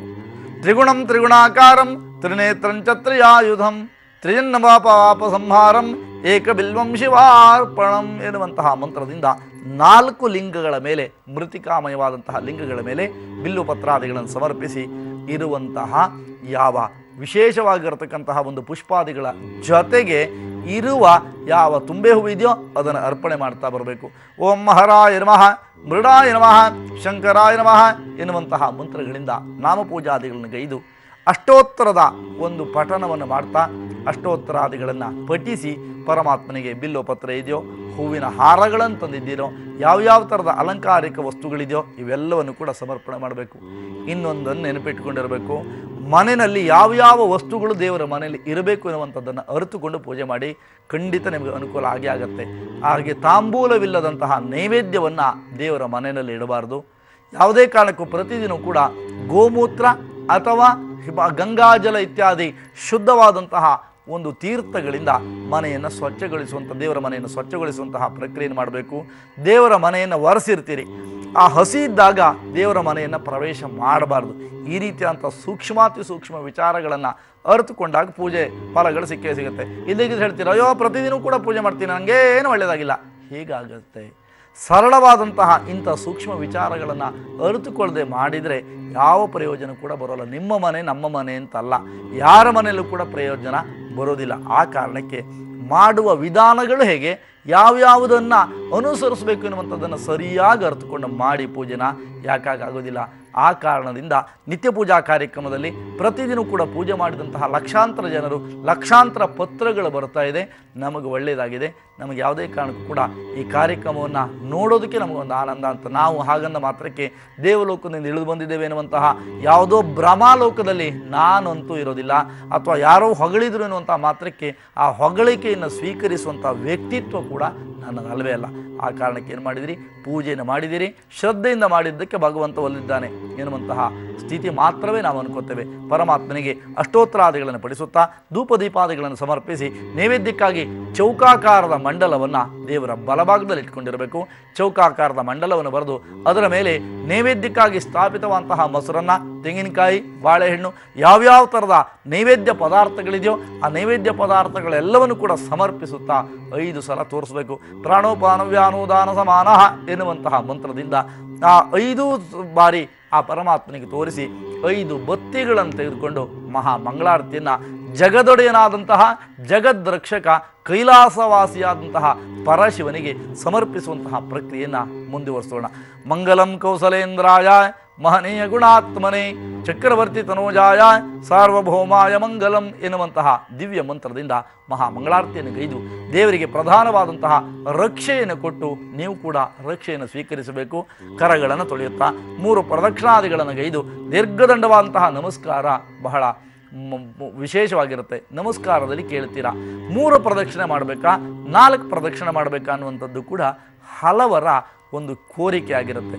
ನಿಜವಾಗಿಯೂ ನಮಸ್ಕಾರ ಮಾಡುವುದು ಷಡ್ಭಿರ್ ನಮಸ್ಕುರ್ಯಾತ್ ಅಂತ 6 ನಮಸ್ಕಾರಗಳು ಬಹಳ ಮುಖ್ಯವಾಗಿರುತ್ತೆ. ಹಾಗಾಗಿ 6 ಪ್ರದಕ್ಷಿಣಾದಿಗಳನ್ನು ಕೂಡ ಗೈದು ನಮಸ್ಕಾರಾದಿಗಳನ್ನು ಗೈಯುವಂಥದ್ದು ಕೂಡ ಶ್ರೇಷ್ಠವಾದಂಥ ಅಂಶವನ್ನು ಕೊಡುತ್ತೆ. ಹಾಗಾಗಿ ಆ 4 ಲಿಂಗಗಳ ಮುಂಭಾಗದಲ್ಲಿ ದೀರ್ಘದಂಡವಾದಂತಹ ನಮಸ್ಕಾರವನ್ನು ಪೂರೈಸುತ್ತಾ ಪ್ರಾರ್ಥನೆಯನ್ನು ಮಾಡ್ಕೋಬೇಕು. ಎಂದಿನಂತೆ ಕರಮಧ್ಯಗಳಲ್ಲಿ ವಿಶೇಷವಾದಂಥ ಅಕ್ಷತೆಯನ್ನು ಬಿಲ್ವ ಪತ್ರಾದಿಗಳ ಜೊತೆಗೆ ಇರುವಂತಹ ತುಂಬೆ ಹೂವನ್ನು ಕರಮಧ್ಯದಲ್ಲಿ ಇಟ್ಕೊಂಡು ಪರಮಾತ್ಮನನ್ನು ಅಂದರೆ ಪರಶಿವನನ್ನು ಸ್ಮರಿಸಿಕೊಳ್ಳುವಂತಹ ಪ್ರಕ್ರಿಯೆಯನ್ನು ನಾವುಗಳು ಮುಂದುವರಿಸುವಂಥದ್ದು. ಹಾಗಾದರೆ ಯಾವ ರೀತಿಯಾದಂತಹ ಮಂತ್ರ? ಆತ್ಮಾತ್ಮಂ ಗಿರಿಜಾಮತಿ ಸಹಚರ ಪ್ರಾಣ ಶರೀರಂಗ್ರಹಂ ಪೂಜಾತೆ ವಿಷಯೋಪಭೋಗ ರಚನಾ ನಿದ್ರಾ ಸಮಾಧಿ ಸ್ಥಿತಿ ಸಂಚಾರ ಪ್ರದಯೋ ಪ್ರದಕ್ಷಿಣಗಿರೌ ಸ್ತೋತ್ರಾಣಿ ಸರ್ವಾಗಿರೌ ಯದ್ಯತ್ ಕರ್ಮ ತದೋ ಮಿತ್ತದಖಿಲಂ ಶಂಭೋ ತವಾರಾಧನಂ ಎನ್ನುವಂತಹ ಮಂತ್ರದಿಂದ ಪರಶಿವನನ್ನು ಸ್ಮರಿಸಿಕೊಂಡು ಭಗವಂತನ ಪ್ರಾರ್ಥನಾದಿಗಳನ್ನು ಗೈದು ನಿಮ್ಮ ಮನೆಯಲ್ಲಿರುವಂಥ ಯಾವ್ಯಾವ ಥರದ ಕಷ್ಟ ಕಾರ್ಪುಣ್ಯಾದಿಗಳಿದೆಯೋ ಆ ಕಷ್ಟ ಕಾರ್ಪುಣ್ಯಗಳೆಲ್ಲವನ್ನು ಕೂಡ ಜಗದೊಡೆಯನಾದಂತಹ ಮೃಡ ಸಂಹರಿಸಿ ಕಷ್ಟಗಳನ್ನು ಸಂಹರಿಸಿ ಅನವರ್ತವಾದಂಥ ಯಶಸ್ಸು, ಯಾವತ್ತೂ ಕೂಡ ಯಶಸ್ಸು ಬೇಡವೇ, ಆ ಯಶಸ್ಸು ನಿಮ್ಮ ಪಾಲಿಗೆ ಅನವರ್ತವಾಗಿ ಸಿಗುವಂತಹ ಶಕ್ತಿಯನ್ನು ಚೈತನ್ಯಾದಿಗಳನ್ನು ಜಗದೊಡೆಯ ನಮ್ಮ ಪಾಲಿಗೆ ಅನುಗ್ರಹಿಸಲಿ ಇರುವಂತಹ ದೃಷ್ಟಿಯಿಂದ ಮೃಡನನ್ನು ಪ್ರಾರ್ಥನೆ ಮಾಡಿಕೊಂಡು ಸನ್ನಿಧಾನಕ್ಕೆ ಅಕ್ಷತೆಯನ್ನು ಆ ಇರುವಂತಹ ಪುಷ್ಪ ಫಲಾದಿಗಳನ್ನು ಜೊತೆಗೆ ಪತ್ರಾದಿಗಳನ್ನು ಅರ್ಪಣೆ ಮಾಡಿ ಪ್ರಸಾದವನ್ನು ಸ್ವೀಕರಿಸುವುದರಿಂದ ಜಗದ್ರಕ್ಷಕನಾದಂತಹ ಮೃಡನ ಅನುಗ್ರಹ ನಿಮ್ಮ ಪಾಲಿಗೆ ಸಿಕ್ಕತ್ತೆ. ತದನಂತರದಲ್ಲಿ ಪೂಜೆಯನ್ನು ಛತ್ರಚಾಮರಾದಿಗಳನ್ನು ಪೂರೈಸಿ ಸಾಯಂಕಾಲದವರೆಗೂ ಆ ಮೃತ್ತಿಕಾಮಯ ಮಣ್ಣಿನಿಂದ ತಯಾರಿಸಿದಂತಹ ಲಿಂಗಗಳನ್ನು ದೇವರ ಮನೆಯಲ್ಲಿ ಇಟ್ಟು ಅದನ್ನು ಶುದ್ಧವಾದಂತಹ ಜಲದಲ್ಲಿ ವಿಸರ್ಜನೆಯನ್ನು, ಆಮೇಲೆ ಅನೇಕರು ಕೇಳ್ತೀರಿ ಪೂಜೆ ಮಾಡಿದ್ದೀವಿ ಆ ಲಿಂಗ ಏನು ಮಾಡೋದು ಅಂತ. ಇದು ಸಾಮಾನ್ಯ, ಇದು ಎಲ್ಲರೂ ಕೂಡ ಪೂಜೆಯನ್ನು ಮಾಡಿ ಸಾಯಂಕಾಲದ ಸಮೀಪದಲ್ಲಿ ಸಂಪೂರ್ಣವಾಗಿ ಆ ನೀರನ್ನು ಆ ಒಂದು ಸಂಪೂರ್ಣವಾಗಿರ್ತಕ್ಕಂಥ ಶುದ್ಧ ನೀರಿನಲ್ಲಿ ಸಮರ್ಪಿಸುವುದರಿಂದ ಅನವರತವಾದಂಥ ಯಶಸ್ಸು ಅಥವಾ ಪೂಜೆ ಎನ್ನುವಂಥದ್ರ ಫಲಗಳು ನಿಮಗೆ ಸಿಗುತ್ತೆ. ಚಿಂತೆಯನ್ನು ಮಾಡಬೇಡಿ. ಪೂಜೆಯನ್ನು ಶ್ರದ್ಧಾಭಕ್ತಿಯಿಂದ ಮಾಡಿದ್ದೀರಿ, ಪೂಜಾ ಫಲಗಳನ್ನು ಕೇಳ್ತಾ ನಿಮ್ಮೊಂದಿಗೆ ನಿಮ್ಮ ಕಷ್ಟಗಳಿಗೆ ಸ್ಪಂದಿಸುವ ಪ್ರಯಾಣವನ್ನು ಮಾಡುವಂತಹ ಸಂದರ್ಭದಲ್ಲಿ ನಿಮ್ಮ ವೆಹಿಕಲ್ಸ್ಗಳಿಗೆ 2 ಸಲ ಈ ರೀತಿಯಾಗಿ ಸ್ಪ್ರೇಯನ್ನು ಮಾಡಿಕೊಂಡು ಹೋಗುವಂಥದ್ದರಿಂದ ಅನುಕೂಲ ಆಗುತ್ತೆ ಎನ್ನುವಂಥದ್ದು. ನಿನ್ನೆ ಕೆಲವು ಜನಗಳು ಹೇಳಿದ್ದೀರಿ ಅರಕ್ಷಣದಲ್ಲಿ ನಮಗೆ ಅಪಘಾತಾದಿಗಳು ತೊಂದರೆ ಇದೆ ಅಂತ. ಇದರಲ್ಲಿ ನನ್ನ ಮಹತ್ವ ಯಾವುದೂ ಕೂಡ ಇರೋದಿಲ್ಲ. ಇದು ನಿಮ್ಮ ಮತ್ತು ಭಗವಂತನ ಮಧ್ಯದಲ್ಲಿರ್ತಕ್ಕಂತಹ ಬಾಂಧವ್ಯ ವಿನಃ ಇದರಲ್ಲಿರ್ತಕ್ಕಂತಹ ವಸ್ತುಗಳು ಶುದ್ಧವಾದಂತಹ ಗಂಗಾಜಲ, ವಿಪರೀತವಾಗಿರ್ತಕ್ಕಂಥ ಅಗ್ನ್ಯಾವಶಿಷ್ಟ ಮತ್ತು ಬೇರೆ ಬೇರೆ ರೀತಿಯಂತಹ ವನಸ್ಪತಿ ಇರ್ತಕ್ಕಂತಹ ವಾಸ್ತುತೀರ್ಥವೇ ವಿನಃ ಇದರಲ್ಲಿ ಯಾವುದೇ ರೀತಿಯಂಥ ಒಂದು ವಿಶೇಷತೆ ಏನೂ ಕೂಡ ಇರೋದಿಲ್ಲ. ಇದನ್ನು ಉಪಯೋಗಿಸುವುದರಿಂದ ನಿಮ್ಮ ಮನೆಯ ವಾಸ್ತು ಸಂಬಂಧವಾದಂತಹ ದೋಷಗಳು ನಿವೃತ್ತಿ ಆಗುತ್ತೆ. ಚಿಂತೆಯನ್ನು ಮಾಡಬೇಕಂತ ಅಗತ್ಯ ನಿಮ್ಮ ಪಾಲಿಗೆ ಖಂಡಿತವಾಗಿಲ್ಲ. ಹಾಗಾದರೆ ಶಶಿಕುಮಾರ್ ಎನ್ನುವಂಥವರು ಕೊಪ್ಪಳದಿಂದ ಕರೆಯನ್ನು ಮಾಡಿದ್ದೀರಿ.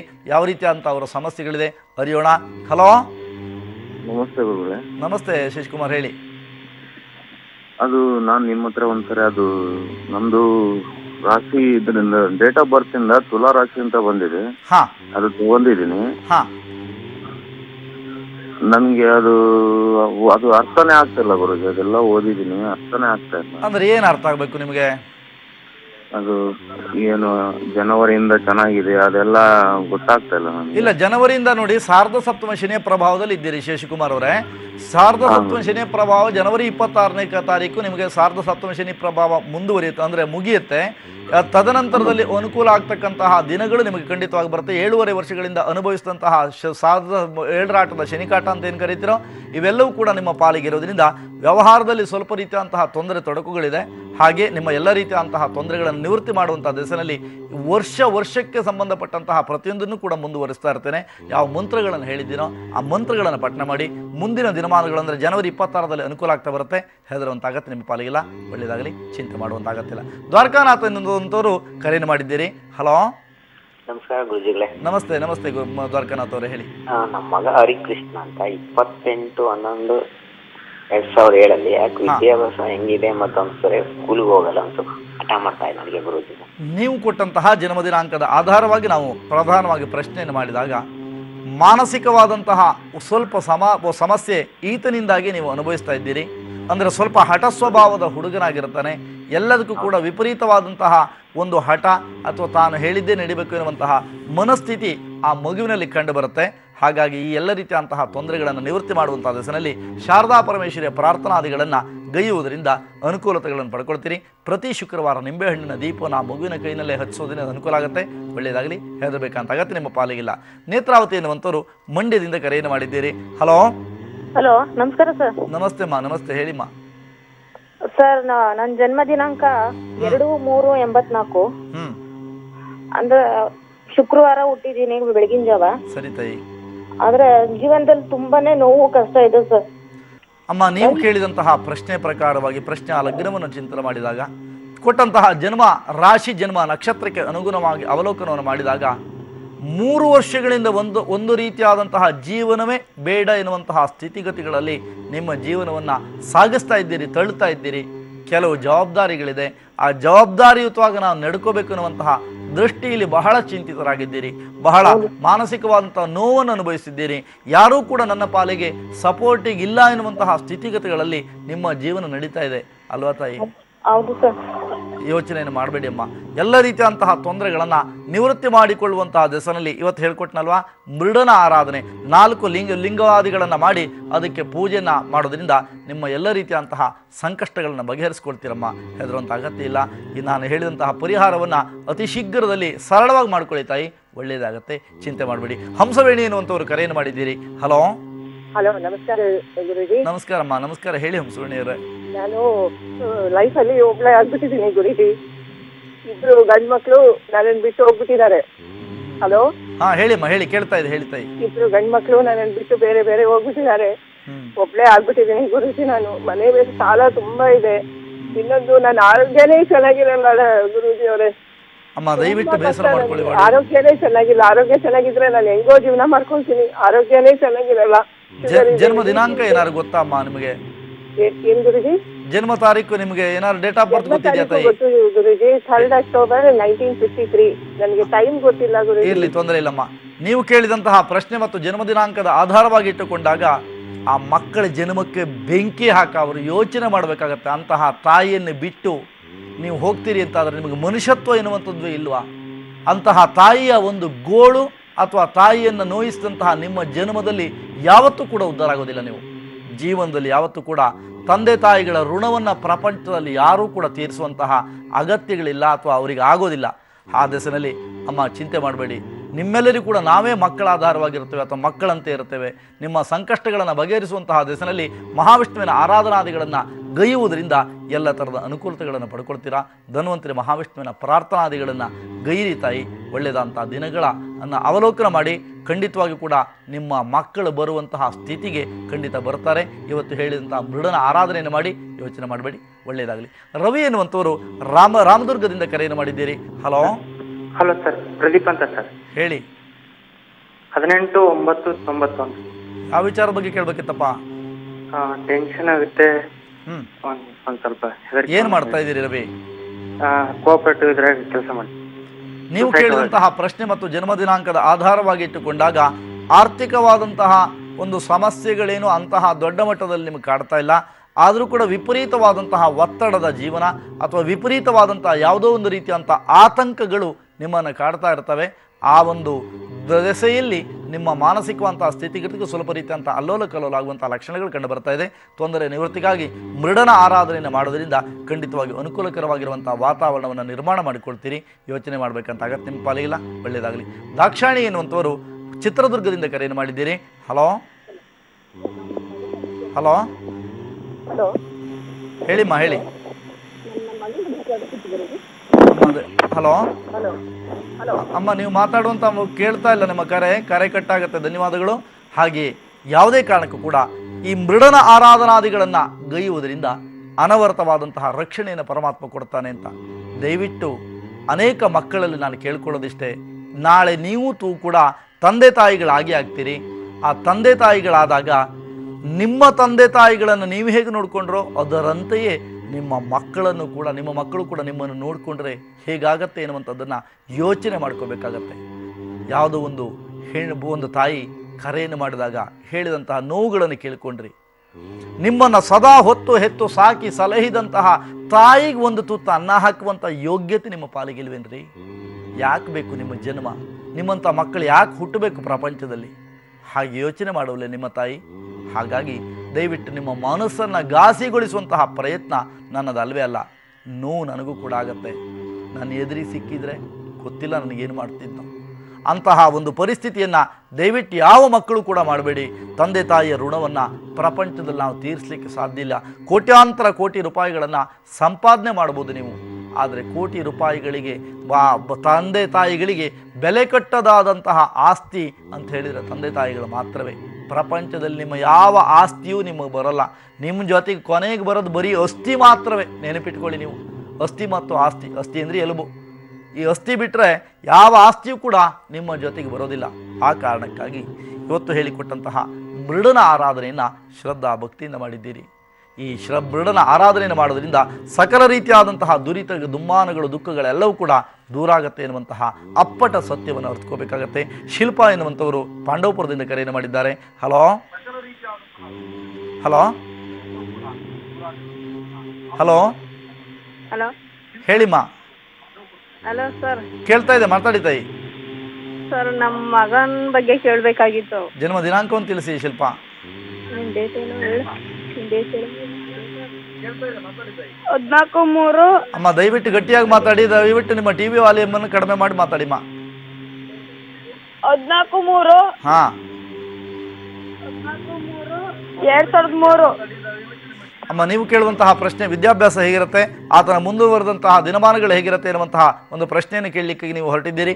ನಿಮ್ಮ ಮುಂದಿನ ದಿನಮಾನಗಳು ಆ ಮಗುವಿನ ಜಾತಕದಲ್ಲಿ ಉತ್ತಮವಂತಹ ಪ್ರತಿಕ್ರಿಯೆ ಕಾಣುವಂತಹ ಸಾಧ್ಯತೆಗಳಿದೆ.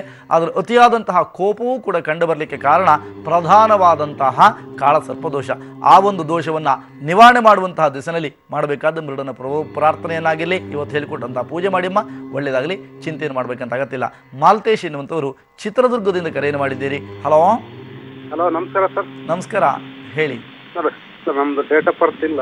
ಹಾಂ, ಭಾಳ ಸಮಸ್ಯೆ ಸರ್. ಸ್ವಲ್ಪ ಎಲ್ಲ ಸಾಲ್ವ್ ಮಾಡಿ. ನೀವು ಕೇಳಿದಂತಹ ಪ್ರಶ್ನೆಯನ್ನು ಆಧಾರವಾಗಿ ಇಟ್ಕೊಂಡು ನೋಡೋಣ. ಆರ್ಥಿಕವಾದಂತಹ ಸಮಸ್ಯೆಗಳು, ನಿಮಗೆ ಬರಬೇಕಾದಂಥ ದುಡ್ಡು ಕಾಸು ಯಾವುದು ಕೂಡ ಕೈ ಹತ್ತಲ್ಲ. ಬರಬೇಕಂತ ದುಡ್ಡು ಒಂದು ಕೂಡ ನಿಮ್ಮ ಕೈಗೆ ಎಟ್ಕಲ್ಲ. ನೀವು ಕೊಡೋದು ಬಿಡೋದಿಲ್ಲ. ವಿಪರೀತವಾದಂತಹ ಸಾಲಬಾಧೆಗಳಿಂದ ತುತ್ತು ಒಂದು ರೀತಿಯಂಥ ಮನೆಯಲ್ಲಿ ಒಂದು ಸಮಸ್ಯೆ ಮುಗಿಯುತ್ತೆ ಅಂತ ಯೋಚನೆ ಮಾಡುವುದರೊಳಗೆ ಇನ್ನೊಂದು ಸಮಸ್ಯೆ ನಿಮಗೆ ಜಾಗೃತವಾಗಿರುತ್ತೆ ಅಥವಾ ಇನ್ನೊಂದು ಸಮಸ್ಯೆ ಬಂದಿರುತ್ತೆ ಎನ್ನುವಂಥದ್ದು ನಿಮ್ಮ ಗೋಳಲ್ವೇ? ಹಾಗಾಗಿ ಅಂತಹ ದೋಷಗಳನ್ನು ನಿವೃತ್ತಿ ಮಾಡಿಕೊಳ್ಳುವಂತಹ ದಿಸೆಯಲ್ಲಿ ಇವತ್ತು ಹೇಳಿಕೊಟ್ಟಂತಹ ಮೃಡನ ಆರಾಧನಾದಿಗಳನ್ನು ಗೈಯುವುದರಿಂದ ಅನುಕೂಲತೆಗಳನ್ನು ಪಡ್ಕೊಳ್ತೀರಾ. ಒಳ್ಳೆಯದಾಗತ್ತೆ. ಚಿಂತನೆ ಮಾಡಬೇಡಿ. ಹರೀಶ್ ಎನ್ನುವಂಥವರು ಬೆಂಗಳೂರಿನ ಕರೆಯನ್ನು ಮಾಡಿದ್ದೀರಿ. ಹಲೋ ಸರ್, ಹರೀಶ್ ಅಂತ. ನನ್ನ ಡೇಟ್ ಆಫ್ ಬರ್ತ್ ಬಂದು 13/5/1978. ಹಾಂ, ಹೇಳಿ ಹರೀಶ್. ಪುನರಸು 4ನೇ ಪದ. ನಂದು ಏನೇ ಆದಾಯ ಮಾಡಿದ್ರು ಅದು ಒಂದ್ 2-3 ದಿವಸ ಅಷ್ಟೇ ಖರ್ಚು ಆಗುತ್ತೆ. ಅದಕ್ಕೆಲ್ಲ ಏನ್ ಮಾಡಬೇಕು? ನೀವು ಕೇಳಿದಂತಹ ಪ್ರಶ್ನೆ ಮತ್ತು ನಿಮ್ಮ ಜನ್ಮ ದಿನಾಂಕವನ್ನು ಆಧಾರವಾಗಿಟ್ಟುಕೊಂಡಾಗ ಮಿಥುನ ರಾಶಿಯಲ್ಲಿ ನೀವಿದ್ದೀರಿ. ಅಂದರೆ ನಿಮ್ಮ ರಾಶಿಯ ಸಂಪೂರ್ಣವಾಗಿರತಕ್ಕಂತಹ ಮಿಥುನ ರಾಶಿಯಲ್ಲಿ ಇರೋದ್ರಿಂದ ಮಾನಸಿಕವಾದಂತಹ ಕಿರಿಕಿರಿ, ಯಾವುದೇ ಒಂದು ಕೆಲಸಗಳಲ್ಲಿ ಕೂಡ ಒಂದು ಸಂಪೂರ್ಣವಾಗಿ ನಿಮ್ಮನ್ನು ತೊಡಗಿಸಿಕೊಳ್ಳಲಿಕ್ಕೆ ನೀವು ವಿಫಲರಾಗುವಂತಹ ಸಾಧ್ಯತೆಗಳು ಕಂಡುಬರ್ತಾ ಇದೆ. ಆ ದೆಸೆಯಲ್ಲಿ ಯೋಚನೆಯನ್ನು ಮಾಡಬೇಕಂತ ಅಗತ್ಯ ಇಲ್ಲ. ಮೃಡನ ಆರಾಧನೆಯನ್ನು ಇವತ್ತು ಹೇಳಿಕೊಟ್ಟಂತೆ ಸಂಪೂರ್ಣವಾಗಿರತಕ್ಕಂತಹ ಸ್ಥಿತಿಗತಿಗಳನ್ನು ಬಳಸಿಕೊಂಡು ನಿಮ್ಮ ಮುಂದಿನ ಕೈಂಕರ್ಯಗಳನ್ನು ಮುಂದುವರಿಸಿ, ಒಳ್ಳೆಯದಾಗತ್ತೆ. ಚಿಂತೆಯನ್ನು ಮಾಡಬೇಡಿ. ಪೂಜಾ ಫಲಗಳನ್ನು ಕೇಳ್ತಾ ಅನೇಕರ ಸಮಸ್ಯೆಗಳಿಗೆ ಉತ್ತರಿಸುವಂತಹ ಪ್ರಾಮಾಣಿಕ ಪ್ರಯತ್ನವನ್ನು ನಾವು ಮುಗಿಸಿದ್ದೇವೆ. ಹಾಗಾದರೆ ಇವತ್ತಿನ ದ್ವಾದಶ ರಾಶಿಗಳವರ ಈ ದಿನದ ದಿನಭವಿಷ್ಯ ಹೇಗಿರುತ್ತೆ, ಯಾರ್ಯಾರು ಯಾವ್ಯಾವ ಥರದ ಪೂಜೆ ಪುನಸ್ಕಾರಗಳನ್ನು ಮಾಡಬೇಕು, ಪುನಃ ಸ್ವಾಗತ. ಮೇಷಾದಿ ದ್ವಾದಶ ರಾಶಿಗಳವರ ಈ ದಿನದ ದಿನಭವಿಷ್ಯವನ್ನು ಅರಿಯೋಣ. ಮೇಷರಾಶಿಯವರ ದಿನಚರಿ. ಅಂದುಕೊಂಡಂತಹ ಕಾರ್ಯದಲ್ಲಿ ವಿಳಂಬ ಆಗುವಂತಹ ಸಾಧ್ಯತೆಗಳು ಮುಂದುವರಿತಾ ಇದೆ. ವಿಪರೀತವಾದಂತಹ ಆತಂಕ ಅಥವಾ ಒತ್ತಡಗಳು ನಿಮ್ಮನ್ನು ಕಾಡುವಂತಹ ಲಕ್ಷಣಗಳಿದೆ. ಸ್ಥಿರಾಸ್ತಿಯಿಂದ ಅಲ್ಪ ಮಟ್ಟದ ತೊಂದರೆಯನ್ನು ಅನುಭವಿಸುವಂತಹ ಸಾಧ್ಯತೆಗಳು ಕೂಡ ಗೋಚರಿಸ್ತಾ ಇದೆ. ಬಹಳ ಜಾಗೃತಿಯಲ್ಲಿರಬೇಕಾದ್ದು ನಿಮ್ಮ ಕರ್ತವ್ಯ. ಹಾಗಾದರೆ ಮಾನಸಿಕವಾದಂತಹ ಕಾಮನೆಗಳ ಈಡೇರುವಿಕೆ, ಎಲ್ಲ ರೀತಿಯಾದಂತಹ ಕಾರ್ಯದ ಪ್ರಗತಿ, ಮಾನಸಿಕವಾದಂತಹ ಸ್ಥಿತಿಗತಿಗಳ ಸರಿದೂಗಿಸುವಿಕಾಗಿ ಹೆಣ್ಣುಮಕ್ಕಳು ಇವತ್ತು ಮೃಡನ ಆರಾಧನೆಯನ್ನು ಮಾಡಲೇಬೇಕು. ತವರ ಮನೆಯಿಂದ ಬರ್ತಕ್ಕಂತಹ ಸಹೋದರರ ಮಧ್ಯದಲ್ಲಿ ಸಣ್ಣ ಪುಟ್ಟದಾದಂತಹ ಭಿನ್ನಾಭಿಪ್ರಾಯಗಳು ಕೂಡ ಉಂಟಾಗುವಂತಹ ಲಕ್ಷಣಗಳು ಕಂಡುಬರ್ತಾ ಇದೆ. ಬಹಳ ಸಮಾಧಾನದಿಂದ ವರ್ತಿಸುವಂಥದ್ದು ನಿಮ್ಮ ಪಾಲಿಗೆ ಉತ್ತಮ. ಎಲ್ಲ ರೀತಿಯಂತಹ ಪ್ರಗತಿಗೆ ಮಾಡಬೇಕಂತ ಪೂಜೆಯಿಂದ ಅವಲೋಕನವನ್ನು ಮಾಡಿದಾಗ ಮೃಡಾರಾಧನೆಯನ್ನು ಮಾಡುವಂಥದ್ದು ನಿಮ್ಮ ಪಾಲಿಗೆ ಉತ್ತಮ. ಒಳ್ಳೆಯದಾಗಲಿ, ಚಿಂತೆಯನ್ನು ಮಾಡಬೇಡಿ. ಇನ್ನು ವೃಷಭ ರಾಶಿ. ಸಮಾಧಾನಕರವಾದಂತಹ ವಾತಾವರಣವನ್ನು ನಿರ್ಮಾಣ ಮಾಡಿಕೊಳ್ಳಲಿದ್ದೀರಿ. ನಿಮ್ಮ ಜೀವನದಲ್ಲಿ ನಿಮ್ಮ ಉದ್ಯೋಗ ಮತ್ತು ವ್ಯವಹಾರ ಕ್ಷೇತ್ರಗಳು ಲಾಭದಾಯಕವಾದಂತಹ ಅಂಶವನ್ನೇ ಪಡೆದುಕೊಳ್ಳುವಂತಹ ಲಕ್ಷಣಗಳು ಎಲ್ಲ ಥರದಲ್ಲೂ ಕೂಡ ಗೋಚರಿಸ್ತಾ ಇದೆ. ಸ್ಥಿರಾಸ್ತಿಯನ್ನು ಖರೀದಿ ಮಾಡುವಂತಹ ದಿಸೆಯಲ್ಲಿ ಮಿತ್ರರ ಅಥವಾ ಆಪ್ತರೊಂದಿಗೆ ಆಪ್ತ ಮಾತುಕತೆಗಳನ್ನು ನಡೆಸುವ ಲಕ್ಷಣಗಳು ಕೂಡ ಕಂಡುಬರ್ತಾ ಇದೆ. ರಾಜಕಾರಣಿಗಳಿಗೆ ಅನುಕೂಲಕರವಾಗಿರುವಂತಹ ದಿನ. ಸಮಾಜ ಸುಧಾರಕರಿಗೆ ಉತ್ತಮವಾದಂತಹ ಪ್ರಗತಿಯನ್ನು ಕಾಣುವಂತಹ ಲಕ್ಷಣಗಳು ನಿಮ್ಮ ರಾಶಿಗೆ ಇವತ್ತು ಗೋಚರವಾಗ್ತಾ ಇದೆ. ಎಲ್ಲ ರೀತಿಯಂತಹ ಪ್ರಗತಿ, ಮಾನಸಿಕವಾದಂತಹ ಸಮಾಧಾನ, ವ್ಯಾಪಾರದ ಅಭಿವೃದ್ಧಿ, ವಿದ್ಯೆಯಲ್ಲಿ ಪ್ರಗತಿಗಾಗಿ ಇವತ್ತು ಮಾಡಬೇಕಂತ ಪೂಜೆ ಮೃಡಾರಾಧನೆಯಾಗಿರಲಿ. ಕುಲದೇವರನ್ನು ಸ್ಮರಿಸಿಕೊಂಡೇ ಮಾಡುವಂಥದ್ದು ನಿಮ್ಮ ಪಾಲಿಗೆ ಉತ್ತಮ. ಒಳ್ಳೆಯದಾಗಲಿ, ಚಿಂತೆಯನ್ನು ಮಾಡಬೇಡಿ. ಇನ್ನು ಮಿಥುನ ರಾಶಿಯವರ ದಿನಚರಿ. ಶುಭಪ್ರದವಾದಂತಹ ಅನೇಕ ಘಟನೆಗಳಿಗೆ ಸಾಕ್ಷಿಯಾಗ್ತೀರಿ ಅಥವಾ ಅನೇಕರ ಬೇರೆಯವರ ಮನೆಯಲ್ಲಿ ನಡೆಯುವಂತಹ ಶುಭ ಸಮಾರಂಭಕ್ಕೆ ಕುಟುಂಬ ಸಮೇತರಾಗಿ ಪ್ರಯಾಣಿಸುವ ಸಾಧ್ಯತೆಗಳು ಕೂಡ ನಿಮ್ಮ ಜೀವನದಲ್ಲಿ ಇವತ್ತು ಗೋಚರವಾಗ್ತಾ ಇದೆ. ಮನೆಯಲ್ಲಿ ನೆಮ್ಮದಿಯನ್ನು ಪಡ್ಕೊಳ್ತೀರಾ. ಹೆಂಡತಿಯ ಆರೋಗ್ಯದಲ್ಲಿ ಸ್ಥಿರತೆಯನ್ನು ಕಾಪಾಡಿಕೊಳ್ಳುವಂತಹ ಸಾಧ್ಯತೆಗಳು ಕಂಡುಬರ್ತಾ ಇದೆ. ಮಕ್ಕಳ ವಿದ್ಯಾಭ್ಯಾಸದಲ್ಲಿ ಪ್ರಗತಿಯ ಕಾಣುವಂತಹ ಲಕ್ಷಣಗಳು ಕೂಡ ಗೋಚರಿಸ್ತಾ ಇದೆ. ಜಾಗೃತರಿರಬೇಕಾದ್ದು ನಿಮ್ಮ ಕರ್ತವ್ಯ. ಮಾನಸಿಕವಾದಂತಹ ಕಾಮನೆಗಳ ಈಡೇರುವಿಕೆ, ಎಲ್ಲ ರೀತಿಯಂತಹ ಕ್ಷಿಪ್ರ ಪ್ರಗತಿಗಾಗಿ ಮಾಡಬೇಕಾದ್ದು ಮೃಡಾರಾಧನೆಯಾಗಿರಲಿ. ಗಣಪತಿಗೆ ದೂರ್ವಾರ್ಚನೆಯನ್ನು ಮಾಡೋದಂತ ಮಾತ್ರವೇ ಮರಿಬೇಡಿ. ಪ್ರಯಾಣವನ್ನು ಮಾತ್ರ ಯಾವ ಕಾರಣಕ್ಕೂ ರಾಹುಕಾಲದಲ್ಲಿ ಆರಂಭಿಸುವುದು ಮಾತ್ರವೇ ಉತ್ತಮ ಅಲ್ವೇ ಅಲ್ಲ. ಬಹಳ ಜಾಗೃತಿಯಿರಿ. ಇವತ್ತು ಭಾನುವಾರ ಅಲ್ವೇ, 4:15 6 ಗಂಟೆ ಸಾಯಂಕಾಲ 4:15ಕ್ಕಿಂತ ಮೊದಲೇ ಹೊರಡಿ ಅಥವಾ 6 ಗಂಟೆ ಆದಮೇಲೆ ಹೊರಡಿ, ಏನೂ ತೊಂದರೆ ಆಗಲ್ಲ. ಯೋಚನೆ ಮಾಡಬೇಡಿ. ಇನ್ನು ಕರ್ಕಾಟಕ ರಾಶಿಯವರಿಗೆ ದಿನಚರಿಗಳನ್ನು ಅರಿತಾಗ ಮಾನಸಿಕ ಕಿರಿಕಿರಿ ಮುಂದುವರಿಯುತ್ತೆ. ಅನಾರೋಗ್ಯದ ಸಮಸ್ಯೆ, ಕಾಲು ನೋವಿನ ಸಮಸ್ಯೆ, ಬೆನ್ನು ನೋವಿನ ಸಮಸ್ಯೆ, ವಿಪರೀತವಾದಂತಹ ಶಿರೋರೋಗ ಅಂದರೆ ತಲೆನೋವು ಇರಬಹುದು ಇತ್ಯಾದಿ ರೋಗಗಳು ನಿಮ್ಮನ್ನು ಬಾಧಿಸುವಂತಹ ಲಕ್ಷಣಗಳು ಕಂಡುಬರ್ತಾ ಇದೆ. ಅಥವಾ ಅಪರಾಧಕ್ಕೆ ಮಾಡಿದಂಥ ಅಪರಾಧವನ್ನು ನೆನೆದು ಕಣ್ಣೀರನ್ನು ಇಡಬೇಕಂತ ಸ್ಥಿತಿಗತಿಗಳು ಬರ್ಬೋದು. ಹೆಣ್ಣು ಮಕ್ಕಳ ಜೀವನದಲ್ಲಿ ಬಹಳ ಜಾಗೃತಿಯಲ್ಲಿ ಇರಬೇಕಾದ್ದು ನಿಮ್ಮ ಕರ್ತವ್ಯ. ಮನೆಯಲ್ಲಿಯೂ ಕೂಡ ಒಂದು ರೀತಿಯಾದಂತಹ ಸಮಾಧಾನವನ್ನು ಕಂಡುಕೊಳ್ಳುವಲ್ಲಿ ವಿಫಲರಾಗ್ತೀರಿ. ವ್ಯಾಪಾರದಲ್ಲಿ ನಷ್ಟ ಸಾಧ್ಯತೆಗಳು ವ್ಯಾಪಾರಿಗಳಿಗೆ ಕಂಡುಬರುತ್ತೆ. ವಿಪರೀತವಾದಂತಹ ಯಾವುದೋ ಒಂದು ಆಲಸ್ಯಕರವಾದಂತಹ ಸ್ಥಿತಿಯಿಂದ ಬರಬೇಕಂತ ಹಣವನ್ನು ಕಳೆದುಕೊಳ್ಳುವಂಥ ಲಕ್ಷಣ ಇದೆ. ಆಲಸ್ಯ ಬಿಡಿ. ಆಲಸ್ಯಂ ಅಧಿಕಂ ವಿಷಂ. ಹಾಗಾಗಿ ಆಲಸ್ಯ ಅಧಿಕವಾದರೆ ವಿಷ ಆಗತ್ತಂತೆ. ಹಾಗಾಗಿ ನೀವು ಚಟುವಟಿಕೆಯಿಂದ ಇರುವಂಥದ್ದು ನಿಮ್ಮ ಪಾಲಿಗೆ ಉತ್ತಮ. ಎಲ್ಲ ರೀತಿಯಂತಹ ಪ್ರಗತಿಗಾಗಿ ಪರಮಾತ್ಮನಿಗೆ ವಿಶೇಷವಾದಂತಹ ತುಪ್ಪದ ದೀಪವನ್ನು ಅಂಟಿಸಿ ದೀರ್ಘದಂಡವಾದಂತಹ ನಮಸ್ಕಾರಾದಿಗಳನ್ನು ಮಾಡುವುದರೊಂದಿಗೆ ಕುಲದೇವರನ್ನು ಸ್ಮರಿಸಿಕೊಂಡು ಮೃಡನ ಪ್ರಾರ್ಥನೆಯನ್ನು ಮಾಡುವಂಥದ್ದು ಸಾಮಾನ್ಯರಿಗೆ, ಗೃಹಸ್ಥರಿಗೆ ಅನುಕೂಲ. ವಿದ್ಯಾರ್ಥಿಗಳ ವಿದ್ಯಾಭ್ಯಾಸದ ಕನಸನ್ನು ನನಸಾಗಿಸಿಕೊಳ್ಳುವಂತಹ ದಸರಲ್ಲಿ ಶಾರದೆಯ ಆರಾಧನೆಯನ್ನು ಮಾಡಿ, ಹಾಗೆ ಪ್ರಗತಿಗಾಗಿ ಲಕ್ಷ್ಮಿಯ ಆರಾಧನೆಯನ್ನು ಮಾಡಿ. ಒಳ್ಳೆಯದಾಗುತ್ತೆ, ಚಿಂತೆ ಮಾಡಬೇಡಿ. ಇನ್ನು ಸಿಂಹರಾಶಿಯವರ ದಿನಚರಿ. ಅರ್ಧಾಷ್ಟಮ ಶನಿಯ ಪ್ರಭಾವದಲ್ಲಿರೋದ್ರಿಂದ ಅಂದುಕೊಂಡಂತಹ ಕೆಲಸಗಳು ಸಂಪೂರ್ಣ ಪ್ರಮಾಣದಲ್ಲಿ ಲಾಭಾಂಶಗಳನ್ನು ಪಡೆದುಕೊಳ್ಳಲಿಕ್ಕೆ ವಿಫಲವಾಗುವಂತಹ ಸಾಧ್ಯತೆಗಳಿದೆ. ಹಾಗೆಯೇ ಮೇಲಾಧಿಕಾರಿಗಳ ಕಿರುಕುಳಕ್ಕೆ ಸಂಪೂರ್ಣವಾಗಿರುವಂತಹ ಸ್ಥಿತಿಗತಿಗಳಲ್ಲಿ ಮಾನಸಿಕವಂತಹ ಕಿರುಕುಳಗಳು ಮುಂದುವರಿಯುವಂತಹ ಲಕ್ಷಣಗಳು ಕೂಡ ಕಂಡು ಬರ್ತಾ ಇದೆ. ಯಾರಿಗೆ? ಸರ್ಕಾರಿ ಉದ್ಯೋಗಿಗಳಿಗೆ. ಆರಕ್ಷಣಾಧಿಕಾರಿಗಳ ಮೇಲ್ದರ್ಜೆ ಅಧಿಕಾರಿಗಳಿಂದ ಕೆಳಮಟ್ಟದ ಯಾವ್ಯಾರು ಅಧಿಕಾರವನ್ನು ಚಲಾವಣೆ ಮಾಡ್ತಾ ಇದ್ದರು, ಅಧಿಕಾರಿಗಳಾಗಿದ್ದರು, ಅಂಥವರಿಗೆ ಕಿರುಕುಳ ಸಾಧ್ಯತೆಗಳಿದೆ. ವಿಪರೀತವಾದಂಥ ಆಯಾಸ, ಮಾನಸಿಕವಂತಹ ಸ್ಥಿತಿಗತಿಗಳ ಸರಿದೂಗಿಸುವಿಕೆಯನ್ನು ಮಾಡುವ ದೆಸೆಯಲ್ಲಿ ಮೃಡನ ಆರಾಧನೆ ಬಹಳ ಮುಖ್ಯವಾಗಿರುತ್ತೆ. ಬಹಳ ಜಾಗೃತಿಯಿಂದ ಇರಬೇಕಾದ್ದು ನಿಮ್ಮ ಕರ್ತವ್ಯ. ಒಳ್ಳೆಯದಂಥ ಪ್ರಗತಿಗಾಗಿ ಕುಲದೇವರನ್ನು ಸ್ಮರಿಸಿಕೊಂಡು ಹೇಳಿದಂಥ ಆರಾಧನೆ ಮಾಡಿ, ಒಳ್ಳೆಯದಾಗುತ್ತೆ. ಚಿಂತೆ ಮಾಡಬೇಡಿ. ಉಳಿದಂತಹ ರಾಶಿ ಕನ್ಯಾರಾಶಿ. ಕನ್ಯಾರಾಶಿಯ ಹೆಣ್ಣು ಮಕ್ಕಳ ಮಾನಸಿಕವಂತಹ ಸ್ಥಿತಿಗತಿಗಳಲ್ಲಿ ಸ್ವಲ್ಪ ರೀತಿಯಂಥ ಒಂದು ಅಸಮತೋಲನ ಅಥವಾ ಒಂದು ರೀತಿಯಂಥ ಇನ್ಬ್ಯಾಲೆನ್ಸಿಂಗ್ ಅಂತ ಕರೀತಾರೆ. ಈ ರೀತಿಯಂಥ ತೊಂದರೆಗಳಿದೆ. ವಿಪರೀತವಾದಂತಹ ಒತ್ತಡ, ಮಾನಸಿಕವಂಥ ಕಿರಿಕಿರಿ, ಬೇರೆಯವರಿಂದ ಅಪಮಾನಕರವಾದಂಥ ವಾತಾವರಣಗಳು ಕೂಡ ನಿರ್ಮಾಣವಾಗುವ ಸಾಧ್ಯತೆಗಳು ಕೆಲವರಿಗೆ ಕಂಡುಬರ್ತಾ ಇದೆ. ಹಾಗಾಗಿ ತೊಂದರೆಯನ್ನು ನಿವೃತ್ತಿ ಮಾಡಿಕೊಳ್ಳುವಂತಹ ದಿಸೆಯಲ್ಲಿ ಹೆಣ್ಣು ಮಕ್ಕಳು ಲಲಿತಾ ಪರಮೇಶ್ವರಿ ಆರಾಧನೆಯನ್ನು ಅಥವಾ ಲಲಿತಾ ಸಹಸ್ರನಾಮದ ಪಾರಾಯಣವನ್ನು ಮಾಡುವಂಥದ್ದು ನಿಮ್ಮ ಪಾಲಿಗೆ ಉತ್ತಮ. ವ್ಯಾಪಾರದ ಅಭಿವೃದ್ಧಿಗಾಗಿ ವ್ಯಾಪಾರವೇ ನಡೀತಾ ಇಲ್ಲ, ಎಲ್ಲವೂ ಕೂಡ ಯಾಕೋ ಡೌನ್ ಆಗ್ತಾ ಇದೆ ಎನ್ನುವಂತಹ ಸ್ಥಿತಿಗತಿಗಳಲ್ಲಿ ಸ್ಥಿರಲಕ್ಷ್ಮಿಯ ಪ್ರಾರ್ಥನೆಯನ್ನು ಮಾಡಿ, ಹಾಗೆಯೇ ವಿಶೇಷವಾಗಿರತಕ್ಕಂತಹ ಮಾನಸಿಕ ಸ್ಥಿತಿಗತಿಗಳು ಹೋಟೆಲ್ ಉದ್ಯಮದಲ್ಲಿ ಯಶಸ್ಸಿಗಾಗಿ ಲಕ್ಷ್ಮಿಯ ಪ್ರಾರ್ಥನಾದಿಗಳನ್ನು ಗೈಯುವಂಥದ್ರಿಂದ ಉತ್ತಮವಾದಂಥ ಪ್ರಗತಿಯನ್ನು ಕಾಣ್ತೀರಿ. ಹಾಗೆ ಮಾನಸಿಕವಂತಹ ಸ್ಥಿತಿಗತಿಗಳ ಸರಿದೂಗಿಸುವಿಕೆಗಾಗಿ ಮಹಾವಿಷ್ಣುವಿನ ಆರಾಧನೆಯನ್ನು ಕನ್ಯಾ ರಾಶಿಯವರು ಮಾಡಲೇಬೇಕು. ಒಳ್ಳೆಯದಾಗುತ್ತೆ. ಚಿಂತೆ ಮಾಡಬೇಡಿ. ಇನ್ನು ಉಳಿದಂತಹ ರಾಶಿ ತುಲಾರಾಶಿ. ಸಾರ್ಧ ಸಪ್ತಮ ಶನಿಯ ಪ್ರಭಾವದಲ್ಲಿದ್ದೀರಿ. ಮಾನಸಿಕವಂತಹ ಕಿರಿಕಿರಿ ಮುಂದುವರಿಯುತ್ತೆ. ಬೇರೆಯವರಿಂದ ಅಪಮಾನಕರವಂಥ ವಾತಾವರಣವೂ ಕೂಡ ಸಮಾಜ ಸುಧಾರಕರಿಗೆ ಆಗುವ ಲಕ್ಷಣಗಳಿದೆ. ಈರ್ಷೆ, ನಿಮ್ಮನ್ನು ನೋಡಿದ್ರೆ ಆಗಲ್ಲ, ಹೊಟ್ಟೆ ಕಿಚ್ಚು, ಮತ್ತೊಂದು ಮರದೊಂದು, ನಿಮ್ಮ ಮೇಲೆ ಇಲ್ಲ ಸಲ್ಲದಂಥ ಆರೋಪಗಳನ್ನು ಸೃಷ್ಟಿ ಮಾಡಿ ಆದರೂ ಕೂಡ ಬಿಡುವ ಲಕ್ಷಣಗಳು ಕಂಡುಬರ್ತಾ ಇದೆ. ಹಲವರ ಜೀವನದಲ್ಲಿ ಬಹಳ ಜಾಗ್ರತೆಯಲ್ಲಿ ಇರಬೇಕಾದ ನಿಮ್ಮ ಕರ್ತವ್ಯ. ಯಾವುದೇ ಕಾರಣಕ್ಕೂ ಕೂಡ ಯಾರೊಂದಿಗೂ ಒಂದು ಕ್ಲೇಶವನ್ನು ಅಥವಾ ಜಗಳವನ್ನು ಗಂಟಿಕೊಟ್ಟುಕೊಳ್ಳುವುದು ಉತ್ತಮ ಅಲ್ಲವೇ ಅಲ್ಲ. ಬಹಳ ಜಾಗ್ರತೆಯಲ್ಲಿ ಇರಬೇಕು. ಹೆಣ್ಣು ಮಕ್ಕಳ ಮಾನಸಿಕವಂತಹ ಸ್ಥಿತಿಗತಿಗಳಲ್ಲಿ ಸ್ವಲ್ಪ ರೀತಿಯ ವಿಭಿನ್ನ ನಿಲುವುಗಳು ಕಂಡುಬರುತ್ತೆ. ಈಶ್ವರನ ಆರಾಧನೆ, ಕುಲದೇವರ ಸ್ಮರಣೆಯನ್ನು ಮುಂದುವರಿಸಿ ಹನುಮಾನ್ ಚಾಲೀಸ ಪಠಣ ಮಾಡಿ, ಒಳ್ಳೆಯದಾಗುತ್ತೆ. ವೃಶ್ಚಿಕ ರಾಶಿಯವರ ದಿನಚರಿ. ಮಾನಸಿಕವಂತಹ ಕಿರಿಕಿರಿ ಮುಂದುವರಿಯುವಂತಹ ಲಕ್ಷಣಗಳು ಕಂಡುಬರ್ತಾ ಇದೆ. ಕಾರಣ ನಿಮ್ಮ ಜನ್ಮಶನಿಯ ಪ್ರಭಾವದಿಂದ ವಿಪರೀತವಾದಂಥ ಆಯಾಸ, ಅನಾರೋಗ್ಯದ ಸಮಸ್ಯೆಯಿಂದ ಬಳಲಿ ಬೆಂಡಾಗುವಂತಹ ಸಾಧ್ಯತೆಗಳು. ಸರ್ಜರಿಯನ್ನು ರಾಹುಕಾಲದಲ್ಲಿ ಮಾಡಿಸಿಕೊಳ್ಬೇಡಿ, ಡಾಕ್ಟ್ರುಗಳು ಮಾಡಬೇಡಿ. ವೈದ್ಯಾಧಿಕಾರಿಗಳಿಗೆ ಅಪಮಾನಕರವಾದಂಥ ವಾತಾವರಣ ನಿರ್ಮಾಣ ಆಗುತ್ತೆ. ವಿದ್ಯಾರ್ಥಿಗಳ ಜೀವನದಲ್ಲಿ ಅಲ್ಪ ಹಿನ್ನಡೆಯ ಕಾಲ. ಹಾಗೆ ವಿಪರೀತವಾಗಿರತಕ್ಕಂತಹ ಯಾವ್ಯಾವ ರತ್ನಾಭರಣ ಅಥವಾ ದ್ರವರೂಪದ ಒಂದು ಪದಾರ್ಥಗಳನ್ನು ಮಾರುವವರಿಗೂ ಕೂಡ ಅನುಕೂಲಕರವಾಗಿ ಆಗಿರದಂತಹ ದಿನವಾಗಿ ಮಾರ್ಪಾಡಾಗುತ್ತೆ. ಪ್ರಗತಿಗಾಗಿ ಹನುಮಂತನ ಆರಾಧನೆಯನ್ನು, ಈಶ್ವರನ ಪ್ರಾರ್ಥನೆ ಮಾಡಿ, ಒಳ್ಳೆಯದಾಗುತ್ತೆ. ಚಿಂತೆಯನ್ನು ಮಾಡಬೇಡಿ. ಇನ್ನು ವೃಶ್ಚಿಕ ರಾಶಿಯವರ ದಿನಚರಿಯ ನಂತರದಲ್ಲಿ ಧನುರಾಶಿಯವರ ದಿನಚರಿಗಳನ್ನು ನೋಡೋಣ. ಧನುರಾಶಿಯವರ ದಿನಚರಿಗಳನ್ನು ನಡೆದಾಗ ಸಾರ್ಧ ಸಪ್ತಮ ಶನಿ ಪ್ರಭಾವಗಳು ಮುಂದೆ ಬರಿತಾ ಇದೆ. ಸ್ಥಿರಾಸ್ತಿಯಿಂದ ಲಾಭದ ನಿರೀಕ್ಷಿತ ನೀವಾಗಿರಬೇಡಿ. ಸಹೋದರರ ಮಧ್ಯದಲ್ಲಿ ಭಿನ್ನಾಭಿಪ್ರಾಯಗಳು ಉಂಟಾಗುವಂತಹ ಲಕ್ಷಣಗಳು ಕಂಡುಬರ್ತಾ ಇದೆ. ಮಾಧ್ಯಮ ಮಿತ್ರರಿಗೆ ಸಾಮಾನ್ಯವಾದಂತಹ ಪ್ರಗತಿಗಳನ್ನು ಕಂಡರೂ ಕೂಡ ಮೇಲಿರ್ತಕ್ಕಂತಹ ನಿಮ್ಮ ಬಾಸ್ ಅಂತ ಏನು ಕರಿತೀರೋ ಅಂಥವರಿಂದ ಮಾನಸಿಕವಂತಹ ಕಿರಿಕಿರಿ ಮುಂದುವರಿಯುವಂತಹ ಲಕ್ಷಣಗಳು ಕಂಡುಬರ್ತಾ ಇದೆ.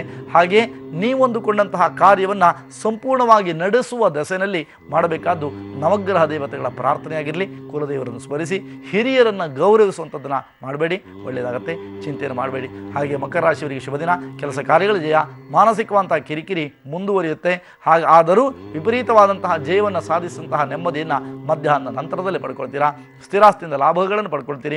ಹೋಟೆಲ್ ಉದ್ಯಮ ಪ್ರಗತಿಯತ್ತ ದಾಪುಗಾಲಾಗಿರುತ್ತೆ. ಹಾಗೆ ಎಲ್ಲ ರೀತಿಯಂತಹ ಚಿಂತನೆಗಳ ಈಡೇರುವಿಕೆಗೆ ಗಣಪತಿ ಮತ್ತು ಈಶ್ವರನ ಆರಾಧನೆ ಮಾಡಿ, ಒಳ್ಳೆಯದಾಗುತ್ತೆ. ಚಿಂತೆ ಮಾಡಬೇಡಿ. ಇನ್ನು ಉಳಿದಂತಹ ರಾಶಿ ಕುಂಭರಾಶಿ.